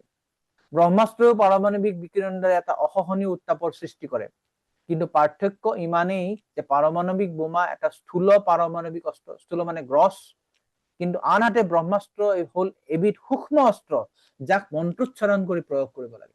এই ব্ৰহ্মাস্ত্ৰ কিন্তু কোনেও দেখা নাপায়। বাকীবিলাক শৰ যেতিয়া তেওঁলোকে মাৰে শৰবিলাক দেখা পায়, কিন্তু ব্ৰহ্মাস্ত্ৰ শৰ নহয়, তেওঁলোকে মন্ত্ৰ উচ্চাৰণ কৰিব, মন্ত্ৰ উচ্চাৰণে যেতিয়া প্ৰয়োগ কৰিব সেই মন্ত্ৰৰ চাৰিওফালে অসহনীয় তেজ উত্তাপ সৃষ্টি কৰিব আৰু গৈ পেলাই যাক মাৰিব লাগে তাকেই তেওঁলোকে হত্যা কৰিব, বাকী কাকো কিন্তু তেওঁলোকে আঘাত নকৰে। সেইটোৱে পাৰ্থক্য প্ৰভুপাদ ইয়াত কৈছে যে এইটো এটা বেলেগ ধৰণৰ বিজ্ঞান আৰু অতি প্ৰাচীন কালত ভাৰতবৰ্ষত এই বিজ্ঞানৰ চৰ্চা হৈছিল। মন্ত্ৰোচ্চাৰণৰ সূক্ষ্ম বিজ্ঞানটো ভৌতিক, কিন্তু তথাপি আধুনিক জড় বিজ্ঞানীসকলে ইয়াৰ ৰহস্য জানিব পৰা নাই। এতিয়া জড় বিজ্ঞানী বিলাকে যিটো কৰিছে এইটোতো ভৌতিক জ্ঞান, এটা মেটেৰিয়েল চায়েন্স, যাৰ দ্বাৰা তেওঁলোকে হয়তো যে এটম প্ৰটন এইবিলাকৰ পৰা তেওঁলোকে এটা পাৰমাণৱিক অস্ত্ৰ এটা উলিয়াইছে। কিন্তু আমি জানো যে আমাৰ মন, আমাৰ যে এই যে দুটা দেহ আছে, স্থূল দেহ আৰু সূক্ষ্ম দেহ। স্থূল দেহটো আমি চকুৰে দেখা পাওঁ, মাটি, পানী, জুই, বায়ু, আকাশ, এইকেইটা 5টা হৈছে পঞ্চমহাভূত, এইকেইটা আমি চকুৰে দেখা পাওঁ। ইয়াৰ বাহিৰেও আমাৰ সূক্ষ্ম দেহ আছে, যিটো হৈছে মন, বুদ্ধি আৰু অহংকাৰ, এইকেইটা আমি চকুৰে দেখা নাপাওঁ। তো সেইকাৰণেই প্ৰভুপাদে ইয়াত লিখিছে যে তেওঁলোকে যে ব্ৰহ্মাস্ত্ৰ যে প্ৰয়োগ কৰিছিলে মন্ত্ৰোচ্চাৰণৰ মাধ্যমেৰে, সেইটো চকুৰে দেখা নাপায়, কিন্তু তথাপিও সেইটো ভৌতিক বিজ্ঞানে আছিলে। কিয়নো মন, বুদ্ধি, অহংকাৰো হৈছে এটা সূক্ষ্ম দেহ, এটা মানে জড়জাগতিক বস্তু। কিন্তু বৰ্তমান আধুনিক বিজ্ঞানীসকলে যদিও তেওঁলোকে অহংকাৰ কৰে, তেওঁলোকে কিন্তু কেৱল স্থূল স্তৰতে আছে, গ্ৰছ লেভেলতে আছে, তেওঁলোকে এতিয়াও সূক্ষ্ম স্তৰত যাব পৰা নাই। সেই যে মন্ত্ৰৰ মাধ্যমেৰে যে কেনেকে এটা অস্ত্ৰৰ প্ৰয়োগ কৰিব পাৰি সেইটো তেওঁলোকে এতিয়া উদ্ধাৰ কৰিব পৰা নাই। সেইটোৱে কৈছে প্ৰভুপাদে ইয়াতে। তো সূক্ষ্ম জড় বিজ্ঞান চিন্ময় নহয়, কিন্তু চিন্ময় পদ্ধতিৰ লগত ইয়াত পোনপটীয়া সম্পৰ্ক আছে। চিন্ময় পদ্ধতিটো সূক্ষ্ম জড় বিজ্ঞানতকৈ সূক্ষ্মতৰ। তো আমি জানো যে আমাৰ এটা স্থূল দেহ, তাৰ ভিতৰত এটা সূক্ষ্ম দেহ, তাৰ ভিতৰত আৰু এটা বস্তু আছে, সেইটো হৈছে আত্মা, যিটো আমাৰ সূক্ষ্ম দেহতকৈও সূক্ষ্মতৰ, সাটলাৰ দেন সাটল বডি। তো এই ধৰণেই এতিয়া কৃষ্ণই ক'লে 27 নম্বৰ, 28 নম্বৰত ক'লে যে হে অৰ্জুন, কেৱল আন এপাত ব্ৰহ্মাস্ত্ৰৰেহে এই ব্ৰহ্মাস্ত্ৰৰ তীব্ৰ জ্যোতিক নিষ্ক্ৰিয় কৰিব পাৰি। এতিয়া অশ্বত্থামে ব্ৰহ্মাস্ত্ৰ প্ৰয়োগ কৰিছে, কিন্তু সি নাজানে যে কেনেকে সংবৰণ কৰিব লাগে। যাতে সেই যে প্ৰচণ্ড তাপ, তাৰ পৰা কেনেকে উদ্ধাৰ পাব পাৰি, যদি আৰু এপাত ব্ৰহ্মাস্ত্ৰ যদি নিক্ষেপ কৰা হয় তেতিয়াহ'লে এই পাত ব্ৰহ্মাস্ত্ৰই সেই পাত ব্ৰহ্মাস্ত্ৰক সংবৰণ কৰি নামি আনিব পাৰিব, সংবৰণ কৰিব পৰা যাব। আৰু এইকাৰণে কৈছে যিহেতু তুমি নিজে এজন অস্ত্ৰ বিশাৰদ, গতিকে তুমি তোমাৰ অস্ত্ৰ প্ৰয়োগ কৰি সেই অস্ত্ৰক প্ৰশমিত কৰা। কৃষ্ণই এতিয়া নিৰ্দেশ দিলে অৰ্জুনক যে তুমি সেনেকুৱা আৰু এপাত ব্ৰহ্মাস্ত্ৰ তুমি নিক্ষেপ কৰা। ইয়াৰ পিছত 29 নম্বৰ শ্লোকত কৈছে যে ভূত গোস্বামী কলে পৰম পুৰুষ পৰমেশ্বৰে এই কথা শুনি অৰ্জুনে শুদ্ধিকৰণৰ বাবে জল স্পৰ্শ কৰিলে আৰু তাৰ পিছত ভগৱান শ্ৰীকৃষ্ণ প্ৰদক্ষিণ কৰি লৈ ব্ৰহ্মাস্ত্ৰ পাতক প্ৰতিহত কৰাৰ উদ্দেশ্যে নিজৰ ব্ৰহ্মাস্ত্ৰ নিক্ষেপ কৰিলে। শ্ৰুতা ভগৱত প্ৰোক্তং ফাল্গুন পৰবীৰহা স্পৃষ্টা অপস্তং পৰিক্ৰম্য ব্ৰাহ্মং ব্ৰাহ্মস্ত্ৰ সংদধে। এইটো যেতিয়া কৃষ্ণই যেতিয়া কৰে তেতিয়া অৰ্জুনে তেওঁ আচমন কৰি পেলাই, যিহেতু ব্ৰহ্মাস্ত্ৰ হৈছে মন্ত্ৰৰ দ্বাৰা, সেইটো কাৰণে যে তেওঁ টুনিৰৰ পৰা এটা শৰ এপাত আনি পেলাই ধনুৰে মাৰিলে সেইটো নহয়, ব্ৰহ্মাস্ত্ৰ মন্ত্ৰৰ দ্বাৰা কৰিব লাগে। সেইকাৰণে তেওঁ নিজে আচমন কৰি ভগৱান কৃষ্ণক তেওঁ প্ৰদক্ষিণ কৰি পেলাই তেওঁ ব্ৰহ্মাস্ত্ৰ নিজৰ ব্ৰহ্মাস্ত্ৰ নিক্ষেপ কৰিলে। সেইটো 29 নম্বৰ কৈছে। এতিয়া 30 নম্বৰ আৰু 31 নম্বৰত কি কৈছে, সংহত্যান্ন উভয়ম তেজস্বী স্বৰ সংবৃতে আবৃত্ত ৰৌদশিখং সববৃদ্ধাতি অৰ্ক বহ্নবীৰ। যেতিয়া দুয়োটা ব্ৰহ্মাস্ত্ৰ জুতি লগ হল তেতিয়া সূৰ্যমণ্ডল সদৃশ এক বৃহৎ অগ্নিপিণ্ডই সম্পূৰ্ণ মহাকাশ আৰু গ্ৰহসমূহৰ আকাশ আৱৰি ধৰিলে। অশ্বত্থামাই নিক্ষেপ কৰা ব্ৰহ্মাস্ত্ৰতে এটা প্ৰচণ্ড তেজ প্ৰচণ্ড তাপ উৎপন্ন হৈছিলে। এতিয়া অৰ্জুনেও এপাত ব্ৰহ্মাস্ত্ৰ দিছে, দুপাত ব্ৰহ্মাস্ত্ৰৰ কিমান তাপ হব পাৰে, তো এইটো বৰ্ণনা কৰিছে গোটেই মহাকাশ গ্ৰহ নক্ষত্ৰবিলাক একদম তাপত একদম দগ্ধ হব ধৰিলে, প্ৰচণ্ড তাপ আৰু প্ৰচণ্ড মানে জ্যোতি হল। দৃষ্টাস্তস্তেজসুস্তয়ো ত্ৰিলোকান প্ৰদধন মহৎ দহ্যমানা প্ৰজা সৰ্বা সাম্বৰতকম অসম্হতঃ। এতিয়া ত্ৰিভুৱন সকলোৱে চিন্তা কৰিলে কি হল, এই দুই অস্ত্ৰৰ দুটি সংঘৰ্ষণৰ ফলত উৎপন্ন হোৱা তাপৰ দ্বাৰা দগ্ধ হৈ প্ৰলয় কালৰ সংবৰ্তক বহ্নিৰ কথা স্মৰণ কৰিলে। তো তিনিও লোকৰ কথাটোৱে ঊৰ্ধ্ব মধ্য আৰু অধলোকক বুজাইছে। দুপাত ব্ৰহ্মাস্ত্ৰ যদিও ভূলোকত প্ৰয়োগ কৰা হৈছিল তথাপিও সেই দুই পাত অস্ত্ৰ লগ হৈ যি উত্তাপৰ সৃষ্টি কৰিছিল সি সমগ্ৰ ব্ৰহ্মাণ্ডতে বিয়পি পৰিছিল আৰু বিভিন্ন গ্ৰহৰ সকলো লোকেই সেই অত্যধিক উত্তাপ অনুভৱ কৰি তাক সংবৰ্তক বহ্নিৰ লগত তুলনা কৰিছিল। সংবৰ্তক বহ্নি মানে যেতিয়া সৃষ্টি ধ্বংস হব, যেতিয়া ব্ৰহ্মাৰ যেতিয়া দিন পূৰ্ণ হয় বা ব্ৰহ্মাৰ যেতিয়া তেওঁৰ আয়ু যেতিয়া শেষ হয় তেতিয়া বহু হাজাৰ বছৰ ধৰি প্ৰথমতে কি হয়, একদম সূৰ্যৰ তাপ হয়, অত্যন্ত তাপ হয়, সেই তাপক সংবৰ্তক বহ্নিৰ লগত তুলনা কৰা হয়। গোটেই পৃথিৱী বা গোটেই লোকবিলাক পুৰি ছাৰ খাৰ হৈ যায়, একদম ছাইৰ নিচিনা হৈ যায়। সেইটোৱে প্ৰভুপাদে কৈছে যে বিজ্ঞানী বিলাকে ভাবে যে পাৰমাণৱিক অস্ত্ৰ মাৰি পেলাই পৃথিৱীখন ধ্বংস কৰিব, ইমান শক্তিয়ে নাই পাৰমাণৱিক অস্ত্ৰ যে পৃথিৱীখন ধ্বংস কৰিব পাৰিব। সংবৰ্তক বহ্নি এনেকুৱা হয় যে গোটেই ব্ৰহ্মাণ্ড তেওঁলোকে পুৰি ছাই কৰি দিয়ে। আৰু তাৰপিছত বহু হাজাৰ বছৰ ধৰি কি হয়, কেৱল বৰষুণ হয়, তাৰ ফলত গোটেই ব্ৰহ্মাণ্ড পানীত নিমজ্জিত হৈ যায়, ইমান বানপানী হয় গোটেই ব্ৰহ্মাণ্ড ডুবি যায়। সেই কথাটো কৈছে যে সংবৰ্তক বহ্নিৰ নিচিনা, কিয়নো এই যে দুইপাত ব্ৰহ্মাস্ত্ৰ কেৱল ভূলোকতে এই পৃথিৱীত নিক্ষেপ কৰা হৈছিলে, কিন্তু তাৰ এফেক্টটো গোটেই ত্ৰিভুৱনত এইটো পোৱা গৈছিলে, ঊৰ্ধ্ব মধ্য অধ গোটেই কেইটা পাইছিল। সেইকাৰণে কৈছে স্ত্ৰী লোকান প্ৰদহন মহৎ, তিনি লোকতে এইটো প্ৰদহন হৈছিলে। এইটো কোৱাৰ পিছত এতিয়া 32 নম্বৰ শ্লোকত কৈছে প্ৰজাপদ্ৰব্য মালক্ষ্য লোক ব্যতিৰকম শতম মতংশ বাসুদেৱস্য সংজহাৰ অৰ্জুনদ্বয়ম। এতিয়া এই যে এইদৰে প্ৰজাসকলৰ দুৰ্দশা হোৱা দেখি আৰু গ্ৰহসমূহৰ ধ্বংস অৱশ্যম্ভৱ বুলি আশংকা কৰি ভগৱান বাসুদেৱ শ্ৰীকৃষ্ণৰ ইচ্ছা অনুসাৰে অৰ্জুনে তৎক্ষণাৎ দুয়োপাত অস্ত্ৰকে সংবৰণ কৰিল, আকৌ মন্ত্ৰ মাতি পেলাই দুয়োপাত অস্ত্ৰকে সংবৰণ কৰিল। প্ৰভুপাদে ধুনীয়াকে তাৎপৰ্যত কৈছে আধুনিক পৰমাণু বোমাৰ বিস্ফোৰণে পৃথিৱীখন বিধ্বস্ত কৰি পেলাব পাৰে বুলি ভবাটো এটা শিশু সুলভ কল্পনা মাত্ৰ, চাইল্ডিছ থিংকিং। এনেকুৱা আটম বোম ওলোৱা নাই যে গোটেই পৃথিৱীখন ধ্বংস কৰিব পাৰে। প্ৰথম কথা হল সমগ্ৰ পৃথিৱী ধ্বংস কৰাৰ জোখাৰে পাৰমাণৱিক শক্তিৰ ক্ষমতা নাই।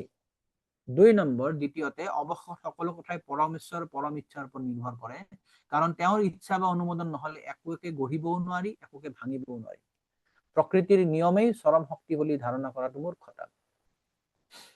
তো এনেকুৱাতো 1 নম্বৰ শক্তি নাইয়ে পাৰমাণৱিক শক্তি যে পৃথিৱী ধ্বংস কৰিব পাৰে, আৰু 2 নম্বৰ থাকিলেও যদি ভগৱানৰ ইচ্ছা নহয় তাহলে ধ্বংস কৰিব নোৱাৰে। তো ইয়াতে বহুপাদে কৈছে যে পাৰমাণৱিক অস্ত্ৰ হৈছে এটা স্থূল অস্ত্ৰ, কিন্তু ব্ৰহ্মাস্ত্ৰ হৈছে সূক্ষ্ম অস্ত্ৰ। পাৰমাণৱিক যে শক্তিৰ অস্ত্ৰৰ পৃথিৱী ধ্বংস কৰাৰ ক্ষমতা নাই, কিন্তু ব্ৰহ্মাস্ত্ৰই পুৰা ব্ৰহ্মাণ্ড সৃষ্টি কৰিব ধ্বংস কৰিব পাৰে। আৰু আটাইতকৈ হৈছে যে পাৰমাণৱিক অস্ত্ৰ হৈছে খুব স্থূল কাৰণে ই নিৰীহ জনতাকো মাৰি ধ্বংস কৰি দিয়ে। সাধাৰণ সাধাৰণ লোকবিলাক যিবিলাকৰ কোনো ভুল নাই, কোনো ধৰণৰ পাপ নাই, এখন দেশত আছে, তো দুখন দেশৰ মাজত ৰাষ্ট্ৰপতিৰ মাজত মনোমালিন্য হৈছে, তেওঁলোকে যুদ্ধ কৰি আৰম্ভ কৰিলে, তাৰপিছত পাৰমাণৱিক বোমা দি দিলে। পাৰমাণৱিক বোমা সেই ৰাষ্ট্ৰপতিজনক মাৰা দৰকাৰ আছিলে, নিৰীহ মানুহবিলাক কিয় মাৰিলে? এইটো হৈছে স্থূল অস্ত্ৰৰ এটা বৈশিষ্ট্য। কিন্তু ব্ৰহ্মাস্ত্ৰ কি কৰে? ব্ৰহ্মাস্ত্ৰ কেৱল সেই টাৰ্গেটকে তেওঁলোকে ধ্বংস কৰিব, বাকীবিলাকক কাকো দৰ্যমান নকৰে। ইয়াৰ প্ৰমাণটো আমি অষ্টম অধ্যায়ত পাম, ইয়াৰ পিছৰ অধ্যায়তে পাম। উত্তৰা যেতিয়া কান্দি কান্দি দৌৰি আহিছে, আহি পেলাই কৈছে যে হে কৃষ্ণ, মোক ৰক্ষা কৰক, ৰক্ষা কৰক, যে মোৰ গৰ্ভত থকা শিশুটিক নষ্ট কৰাৰ কাৰণে এটা উজ্জ্বল লৌহ বান মোৰ ফালে দৌৰি আহিছে, মানে ধাবিত হৈছে, কিন্তু আপুনি যদি ইচ্ছা কৰে মোক সেই মানে বানটোৱে মোক দহন কৰক, কিন্তু মোৰ গৰ্ভ যেন ৰক্ষা কৰে। তো ব্ৰহ্মাস্ত্ৰ যাৰ উদ্দেশ্যে নিক্ষেপ কৰা হয় তাকেই তেওঁ নষ্ট কৰিব, যদিও আৰু প্ৰচণ্ডতা বাকীবিলাকক কিন্তু নষ্ট সাধাৰণতে নকৰে। সেই লক্ষ্যটো তেওঁ ধ্বংস কৰিব, তাৰপিছত আকৌ ঘূৰি যাব। তো এইটোৱে হৈছে যে পাৰমাণৱিক অস্ত্ৰ বা সূক্ষ্ম অস্ত্ৰ আৰু স্থূল অস্ত্ৰৰ মাজৰ পাৰ্থক্য। ইয়াৰ পিছত 34 নম্বৰ আৰু 32, 33, 34, 33, 34 কি কৈছে যে তত আসাধ্য তৰসা দাৰুণং গৌতমী সুতম ববন্ধামৰ্ষতা তাম্ৰক্ষ পশুং ৰসনে যথা। খঙত যাৰ চকুকেইটা তামৰ দৰে ৰঙা হৈ পৰিছে, তাম্ৰাক্ষ বুলি কৈছে, তাম্ৰাক্ষ তামৰ দৰে ৰঙা হৈ পৰিছিলে, সেই অৰ্জুনে যেতিয়া দক্ষতাৰে সেই ভয়ংকৰ গৌতমী পুত্ৰক বন্দী কৰি এটা পশুক বন্ধাৰ নিচিনা ৰছীৰে বান্ধি পেলালে। এতিয়া অশ্বত্থামাটো মাৰা নাই, কৃষ্ণই যেনেকৈ কৈছিলে ব্ৰহ্মাস্ত্ৰ তেওঁ সংবৰণ কৰিলে, কৰি এতিয়া কি কৰিব? খঙত একদম একো নাই হৈ পেলাই, চকুৰ এটা ৰঙা হৈ গৈছে খঙত, তাম্ৰাক্ষ বুলি কোৱা হৈছে, তেওঁ অশ্বত্থামাক ৰছীৰে বান্ধি পেলাই যেনেকে পশু এটাক ৰছীৰে বান্ধি পেলোৱা হয়। তাৰপিছত তেওঁ কি কৰিলে? শিবিৰায় নিনিয়ন্তং ৰজ্জাবদ্ধাৰি পুংবলাত প্ৰাহাৰ্জুন প্ৰকোপিত ভগৱান অম্বুজেক্ষণঃ। শত্ৰু অশ্বত্থামাক ৰছীৰে বান্ধি লোৱাৰ পিছত অৰ্জুনে তেওঁক শিবিৰলৈ লৈ যাবলৈ ইচ্ছা কৰিছিল। তেতিয়া পৰমেশ্বৰ ভগৱান শ্ৰীকৃষ্ণই তেওঁৰ কমল নয়নে দৃষ্টিপাত কৰি ক্ৰুদ্ধ অৰ্জুনক কলে। ইয়াতে দুটা কথা মন কৰিব। আগৰ শ্লোকত কলে অৰ্জুনৰ কি হৈছে? তাম্ৰাক্ষ বুলি কৈছে। অৰ্জুন খঙত একো নাই হৈ চকুকেইটা একদম তামৰ দৰে ৰঙা হৈ গৈছে, আৰু ইয়াত ভগৱানৰো খং উঠিছে। ভগৱান কি বুলি কৈছে? ভগৱান অম্বুজেক্ষণ, তেওঁ নয়ন কমলেৰে প্ৰস্ফুটিত হৈ ক্ৰুদ্ধপাত কৰি, ক্ৰুদ্ধ মানে দৃষ্টিপাত কৰি ক্ৰুদ্ধ অৰ্জুনক কৈছে।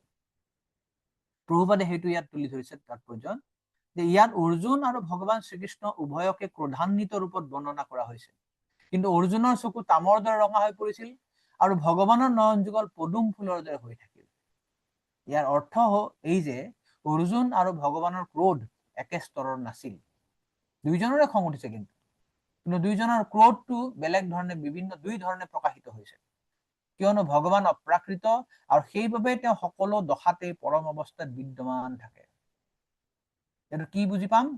ধুনীয়াকে পিছৰ লাইনত কৈছে, গতিকে ভগৱানৰ ক্ৰোধ প্ৰকৃতিৰ গুণ তিনিটাৰ প্ৰভাৱত থকা বদ্ধ জীৱ এজনৰ ক্ৰোধৰ নিচিনা নহয়। ভগৱানো খং কৰিছে, কিন্তু তেওঁৰ খং আৰু আমাৰ খঙৰ মাজত পাৰ্থক্য কি? যিহেতু আমি প্ৰকৃতিৰ তিনিটা গুণৰ দ্বাৰা প্ৰভাৱিত, সত্য ৰজত তম গুণৰ দ্বাৰা প্ৰভাৱিত, আমাৰ ক্ৰোধৰ প্ৰকাশটো হোৱাৰ লগে লগে আমাৰ শৰীৰৰো কিছুমান বিভিন্ন ধৰণৰ লক্ষণ দেখা যায়। আমাৰ ক্ৰোধটো এনেকুৱা হয়, যিহেতু আমি তমগুণৰ দ্বাৰা বা ৰজগুণৰ দ্বাৰা প্ৰভাৱিত হওঁ, আমাৰ চকুবিলাক ৰঙা হৈ যাব, উঠ কঁপিবলৈ ধৰিব, গা কঁপিবলৈ, কম্পন হব, আমাৰ টেম্পাৰেচাৰ বাঢ়ি যাব, হাৰ্ট ৰেট বাঢ়ি যাব, ব্লাড প্ৰেচাৰ বাঢ়ি যাব। কিন্তু ভগৱান যিহেতু এই তিনিটা গুণৰ ঊৰ্ধ, তেওঁ যিহেতু সত্য ৰজৰ তম গুণে তেওঁক প্ৰভাৱিত কৰিব নোৱাৰে, তেওঁ যদিও খং কৰে তথাপি তেওঁ হাঁহি থাকে। তেওঁ নয়ন যুগল পদুমৰ নিচিনা, তেওঁৰ এই ধৰণৰ বদ্ধ জীৱৰ নিচিনা এই ধৰণৰ লক্ষণ বিলাক নাই, যে চকু ৰঙা পৰা, হাৰ্ট প্ৰেচাৰ বাঢ়া, ব্লাড প্ৰেচাৰ বাঢ়া, হাৰ্ট ৰেট বাঢ়া, অধৰ কম্পিত হোৱা, এই ধৰণৰ আমি দেখা নাপাওঁ। যিহেতু তেওঁ পৰম তত্ত্ব, সেইবাবে তেওঁৰ ক্ৰোধ আৰু আনন্দ দুয়োটাই একে। কিয়নো ভগৱানৰ কাৰণে সকলো বস্তু সমান, পৰম সত্যৰ স্তৰত সকলো বস্তুৱে সমান। সেইকাৰণে খং উঠিলে অতি জৰা প্ৰকৃতিৰ গুণ তিনিটাৰ প্ৰভাৱিত হৈ প্ৰকাশ নাপায়। ক্ৰোধটো কেৱল তেওঁৰ ভক্তৰ স্বাৰ্থৰ প্ৰতি তেওঁ অনুকূল মনোভাৱৰ প্ৰকাশ, কাৰণ তেনে কৰাটো তেওঁ অপ্ৰাকৃত স্বভাৱ। গতিকে তেওঁ যদিও ক্ৰোধ কৰে, তথাপি সেই ক্ৰোধৰ পাত্ৰ আশীৰ্বাদ পুষ্ট হৈ পৰে। সকলো পৰিস্থিতিতেই তেওঁ অপৰিৱৰ্তনীয়। তেওঁ যদিও কাৰোবাক ক্ৰোধ কৰে, সেই ক্ৰোধ কৰাৰ মাধ্যমে কিন্তু তেওঁ কি কৰে, তেওঁ সেই মানুহজনক বা সেই জীৱটোক বা সেই ভক্তজনক তেওঁ আশীৰ্বাদহে দিয়ে। অৰ্থাৎ সেই ক্ৰোধৰ পাত্ৰ যদি কোনোবা মানুহ যদি ভগৱানৰ ক্ৰোধৰ পাত্ৰ হয়, সেইটো পৰম ভাগ্যৱান। তাৰ প্ৰমাণ যদি পাব লাগে আমি দশম স্কন্ধত যেতিয়া আমি যাম, তেতিয়া নাৰদ মুনিয়ে যেতিয়া মণিগ্ৰীৱ আৰু নলকুবেৰক যেতিয়া অভিশাপ দিছিলে, সেইটোৰ পৰা আমি গম পাম। নলকুবেৰ আৰু মণিগ্ৰীৱ যেতিয়া নগ্ন হৈ পেলাই যেতিয়া স্নান কৰি আছিলে, নাৰদ মুনি যেতিয়া আহিল তাত, নাৰদ মুনি দেখিলে যে তেওঁলোকৰ বুদ্ধি জড় বুদ্ধি, যে এজন ব্যক্তিক দেখাৰ পিছতো তেওঁলোকে নিজৰ শৰীৰটো ঢাকা নাই, নিজকে তেওঁলোকে নিজৰ লজ্জা নিবাৰণ কৰা নাই, নগ্ন হৈ যেতিয়া উঠি আহিছে, তেতিয়া সেই জড় বুদ্ধি দেখি পেলাই নাৰদ মুনি অত্যন্ত ক্ৰোধিত হৈছে। কিন্তু যদিও তেওঁ ক্ৰোধিত হৈছে, কিন্তু ক্ৰোধৰ ফলত তেওঁ কি হৈছে, তেওঁলোকক কৃপাহে কৰিলে। কি কৃপা কৰিলে? তেওঁলোকে অভিশাপ দিলে, তোমালোকে এই জড় বুদ্ধিৰ কাৰণে তোমালোকে জড় ৰূপ ধৰা, তোমালোকে বৃক্ষ ৰূপ ধাৰণ কৰা। কিন্তু কি বৃক্ষ ৰূপ ধাৰণ কৰিবা? এনেকুৱা অভিশাপ দিলে যে সেই বৃক্ষৰূপী হৈ পেলাই তেওঁলোকে নন্দ মহাৰাজৰ চোতালত যমজ অৰ্জুন গছ ৰূপে তেওঁলোকে আহি তাত জন্ম হয়। আৰু যেই যমজ অৰ্জুন গছৰ লগত ভগৱান কৃষ্ণই নানা লীলা কৰিছে, সুন্দৰ সুন্দৰ লীলা কৰিছে। কৃষ্ণ আহি কেতিয়াবা দৌৰি খেলি থকাৰ সময়ত সেই অৰ্জুন গছৰ পিছফালে লুকাই থাকে, কেতিয়াবা গছৰ ওপৰত উঠি পেলাই সেই গছৰ ফল পান কৰে। কিমান ভাগ্যৱান যি মণিগ্ৰীৱ আৰু নলকুবেৰে নাৰদ মুনিৰ নিচিনা এজন পৰম বৈষ্ণৱ পৰম ভক্তক অপমান কৰিছিলে, তেওঁলোকে কিমান শাস্তি হোৱা উচিত, কিন্তু সেই বৈষ্ণৱৰ কৃপা তেওঁলোকে আহি পেলাই স্বয়ং ভগৱান কৃষ্ণৰ সান্নিধ্য লাভ কৰিলে আৰু অৱশেষত সেই ভগৱান কৃষ্ণ তেওঁলোকক উদ্ধাৰ কৰিলে। এইটো হৈছে যে ভগৱান আৰু ভগৱানৰ ভক্তৰ মহান কৃপাৰ নিদৰ্শন। সেইটো ইয়াত কৈছে যে ভগৱান যিহেতু পৰম সত্য, পৰম স্তৰত তেওঁ অধিষ্ঠিত, তেওঁৰ ভক্ত পৰম স্তৰত অধিষ্ঠিত। ভগৱানেই হওক বা ভগৱানৰ মহান ভক্তই হওক, তেওঁলোকে যদিও ক্ৰোধ প্ৰকাশ কৰে, সেইটো কিন্তু আমাৰ মংগলৰ কাৰণে। আৰু এটা উদাহৰণ আমি পাওঁ জগন্নাথ লীলা। যেতিয়া জগন্নাথ লীলাৰ ওদন ষষ্ঠী লীলাটো হয়, ওদন ষষ্ঠী লীলাৰ দিনা সেই ওদন ষষ্ঠীৰ দিনাখন ভগৱান জগন্নাথ বলদেৱ সুভদ্ৰা মাৰৰ কাপোৰ পিন্ধোৱা হয়, মাৰ কাপোৰ, সেই কাপোৰত মাৰ দি পেলাই পিন্ধায়। সাধাৰণতে মাৰৰ কাপোৰ পবিত্ৰ বুলি ধৰা নহয়, কাৰণ মাৰ মানে কি হৈছে, ভাতৰ মাৰেৰে কাপোৰটো ধুই পেলাই শুকাই পেলাই পিন্ধোৱা হয়। তো অলৰেডি ভাত হৈ গল, ভাতৰ পৰা সেই নিশনিৰ পৰা মাৰটোৰ যদি কাপোৰত দি পিন্ধোৱা হয়, সাধাৰণতে অপবিত্ৰ হয় নহয়। আমি সাধাৰণতে বজাৰৰ পৰা কাপোৰ আনি পেলাই ভগৱান নিপিন্ধাও, ধুই পেলাই আকৌ নতুনকে শুকুৱাই পেলাই পিন্ধাও। কিন্তু জগন্নাথ পুৰীৰ সেই ৰীতিটো আছে যে ওদন ষষ্ঠীৰ দিনা ভগৱানৰ মাৰৰ কাপোৰ পিন্ধোৱা হয়। তো এইটো যিদিনাখন দেখিলে, সিদিনাখনে স্বৰূপ দামোদৰ গোস্বামীৰ লগত পুণ্ডৰীক বিদ্যানন্দীও আছিলে। তো এইটো দেখি পেলাই পুণ্ডৰীক বিদ্যানন্দীৰ মনত সংশয় হল, আৰে এইটো কেনেকুৱা ধৰণৰ আচৰণ, এনেকুৱা ভগৱানৰ মাৰৰ কাপোৰ পিন্ধাই নেকি কোনোবাই, ইমান অপবিত্ৰ বস্তু। তো স্বৰূপ দামোদৰ কৈছে, না এইটো ইয়াৰ ৰীতি, ভক্তবিলাকে এইটো কৰে। কৈছে না ভক্তবিলাকে জানিব লাগে না, ভক্তবিলাকে পিন্ধে ঠিক আছে, ভগৱানক কি পিন্ধাব মাৰৰ কাপোৰ, সেইটো ঠিক হোৱা নাই। হল, গুচি আহিলে তেওঁলোকে। পিছদিনাখনে তেওঁলোকে প্ৰত্যেক দিনে এনেকে ৰাতিপুৱা দুইজনে উঠি পেলাই ভগৱানৰ দৰ্শন কৰিলে। পিছদিনাখনে স্বৰূপ দামোদৰে গোস্বামী দেখিছে আজি দেখোন পুণ্ডৰীক বিদ্যানন্দী অহা নাই, কি হল, বহুত দেৰি হৈ গল। পুণ্ডৰীক বিদ্যানন্দী ঘৰক স্বৰূপ দামোদৰ গোস্বামী গল, গৈ পেলাই দেখিছে এতিয়াও উঠা নাই। দৰ্জাত নক কৰিলে, কি হল, পুণ্ডৰীক বিদ্যানন্দী উঠি আহিছে, আহি পেলাই তেওঁ দেখিছে তেওঁৰ দুখন মুখ ফুলি আছে, ৰঙা হৈ আছে। তো পুণ্ডৰীক বিদ্যানন্দী কৈছে, মই কি কম, তুমি কাকো নকবা, মই যোৱা ৰাতি সপোনত দেখিলো জগন্নাথ বলদেৱ সুভদ্ৰা তিনিওজনে আহিছে, আহি বলদেৱ মোৰ বুকুৰ ওপৰত বহি লৈছে আৰু মোক দুইফালে দুই গালত চৰ মাৰিছে, ঠাচ ঠাচ চলি আছে। আৰু সুভদ্ৰাই কৰিছে, ইয়াক মাৰি পেলা, ইয়াক মাৰি পেলা, ই বোলে আমাৰ দাদাক অপমান কৰিছে, মাৰৰ কাপোৰ পিন্ধাইছে, ভক্ত অপমান কৰিছে, মাৰি পেলা। আৰু ইফালে দেখিছো জগন্নাথে একদম কৈছে না নাই বছৰ বছৰ মাৰিব। আৰু স্বৰূপ দামোদৰ গোস্বামী সঁচাকৈ পুণ্ডৰীক বুদ্ধান্তক দুইখন গাল ফুলি আছে, আঙুলিৰ চাপ বহি আছে। স্বৰূপ দামোদৰ কৈছে তুমি কিমান ভাগ্যৱান, স্বয়ং বলদেৱে আহি তোমাক পিটিছে, মাৰিছে। তো ভগৱান হৈছে সকলো সময়তে পৰম সত্য, পৰম স্তৰত এবছলিউট। তেওঁ খঙেই কৰক বা কাৰোবাক প্ৰেমেই কৰক, এই দুটাতেই ভক্তক তেওঁ আশীৰ্বাদ দিয়ে। এইটো কোৱাৰ পিছত এতিয়া ভগৱানে উত্তৰ দিব। ভগৱানে যুক্তি দেখাব যে এই অশ্বত্থামাক মাৰি পেলাব লাগে, অশ্বত্থামাক মাৰিব লাগে। এতিয়া তুমি যদিও মাৰা নাই, তুমি তাক বান্ধি পেলাই এতিয়া শিবিৰলৈ আনিবলৈ উদ্যত হৈছা, এতিয়া সেইটো যুক্তি দেখাব। আমি দেখিম 5টা যুক্তি দেখাব এতিয়া কৃষ্ণই। একচুৱেলি 35ৰ পৰা 58লৈ আমি এটা সুন্দৰ ছেকশ্যন এটা পাম। অশ্বত্থামাক বধ কৰাৰ কাৰণে এটা বাদানুবাদ চলিব, এটা মানে ডাঙৰ এটা কনভাৰচেশ্যন এটা হ'ব, একদম টাগ অফ ৱাৰৰ নিচিনা। কোনোবাই ক'ব যে অশ্বত্থামাক মাৰিব লাগে, কোনোবাই ক'ব অশ্বত্থামাক মাৰিব নালাগে। তো আজিৰ ছেকশ্যনত আমি 35ৰ পৰা 39 লৈ যে আমি চাম ভগৱান কৃষ্ণই 5টা যুক্তি দিব যে অশ্বত্থামাক বধ কৰিব লাগে। কি কি কৈছে চাওঁ। প্ৰথম যুক্তিটো দিছে যে এই অশ্বত্থামা হৈছে ব্ৰহ্মবন্ধু। ব্ৰহ্মবন্ধু যুক্তিটো দিছে। মৈনং পাर्थাৰ হসি ত্ৰাতুং ব্ৰহ্মবন্ধুং ইমং জহি শোষাবনাগস সুপ্তান অবনিধিন নিশি বালকান। ভগৱান কৃষ্ণই ক'লে, হে অৰ্জুন, যি নিৰপৰাধী নিদ্ৰামগ্ন শিশুকেইটাক ৰাতি হত্যা কৰিছে, সেই অধম ব্ৰাহ্মণৰ আত্মীয়ক অৰ্থাৎ ব্ৰহ্মবন্ধুক কৰুণা দেখুৱাই এৰি দিয়াটো তোমাৰ পক্ষে উচিত নহব, ইয়াক তুমি বধ কৰা। ফাৰ্ষ্ট যুক্তি যে ই এজন ব্ৰহ্মবন্ধু, ই এটা ব্ৰহ্মবন্ধু, ইয়াক এৰি নিদিবা। ই এটা নিদ্ৰিত অৱস্থাত নিৰপৰাধী শিশুকেইটাক মাৰিছে, ইয়াক মাৰি পেলোৱা উচিত। তুমি কিয় ইয়াক শিবিৰলৈ লৈ যাব লৈছা? তুমিতো কৈছিলা নহয় মাৰিম বুলি পেলাই, মাৰা এতিয়া। প্ৰভুপাদে ব্ৰহ্মবন্ধু কথাটো খুব ধুনীয়া তাৎপৰ্য ব্যাখ্যা কৰিছে। কি কৈছে? ব্ৰহ্মবন্ধু পদটো তাৎপৰ্যপূৰ্ণ। যিজনে ঘটনাক্ৰমে এটা ব্ৰাহ্মণ পৰিয়ালত জন্ম পাইছে, কিন্তু ব্ৰাহ্মণ আখ্যা পাবৰ জোখাৰে যোগ্য নহয়, তেওঁক বোলা হয় ব্ৰাহ্মণৰ আত্মীয়, ব্ৰহ্মবন্ধু। কিন্তু ব্ৰাহ্মণ বোলা নহয়। উচ্চ ন্যায়ালয়ৰ ন্যায়াধীশ এজনৰ পুত্ৰজন প্ৰকৃততে ন্যায়াধীশ নহয়, কিন্তু তেওঁক ন্যায়াধীশৰ আত্মীয় বুলি কোৱাত বাধা নাই। গতিকে যিদৰে কেৱল জন্মসূত্ৰে কোনো এজন ব্যক্তি উচ্চ ন্যায়ালয়ৰ ন্যায়াধীশ হ'ব নোৱাৰে, সেইদৰে এজন ব্ৰাহ্মণৰ প্ৰয়োজনীয় অৰ্হতা আহৰণ নকৰাকৈ কেৱল জন্মৰ অধিকাৰেৰেই কোনো ব্যক্তি ব্ৰাহ্মণ হ'ব নোৱাৰে। উচ্চ ন্যায়ালয়ৰ ন্যায়াধীশৰ পদবীটো যিদৰে অৰ্হতা সম্পন্ন ব্যক্তিয়েহে পাব পাৰে, সেইদৰে এজন ব্ৰাহ্মণৰ পদটো লাভ কৰিব পাৰি কেৱল অৰ্হতাৰ মাধ্যমে। খুব গুৰুত্বপূৰ্ণ কথা কৈছে ইয়াতে। আপনাৰা জানে ভগবতীৰ কৃষ্ণই কৈছে চাতুৰ্বৰ্ণং ময়া সৃষ্টং গুণ কৰ্ম বিভাগস। কৃষ্ণই কৈছে মই 4টা বৰ্ণ 4টা আশ্ৰম তৈয়াৰ কৰিছো, কিহৰ ভিত্তিত? গুণ কৰ্ম বিভাগস। মানুহজনৰ গুণ আৰু মানুহজনৰ কৰ্মৰ ওপৰত বিধান কৰি নিৰ্ভৰ কৰিহে মই চাতুৰ্বৰ্ণ কৰিছো। কৃষ্ণই কোৱা নাই যে জন্মগত বিভাগস, জন্মৰ ওপৰত বিধান কৰিবলৈ আমি কৰিছো, সেইটো নহয়।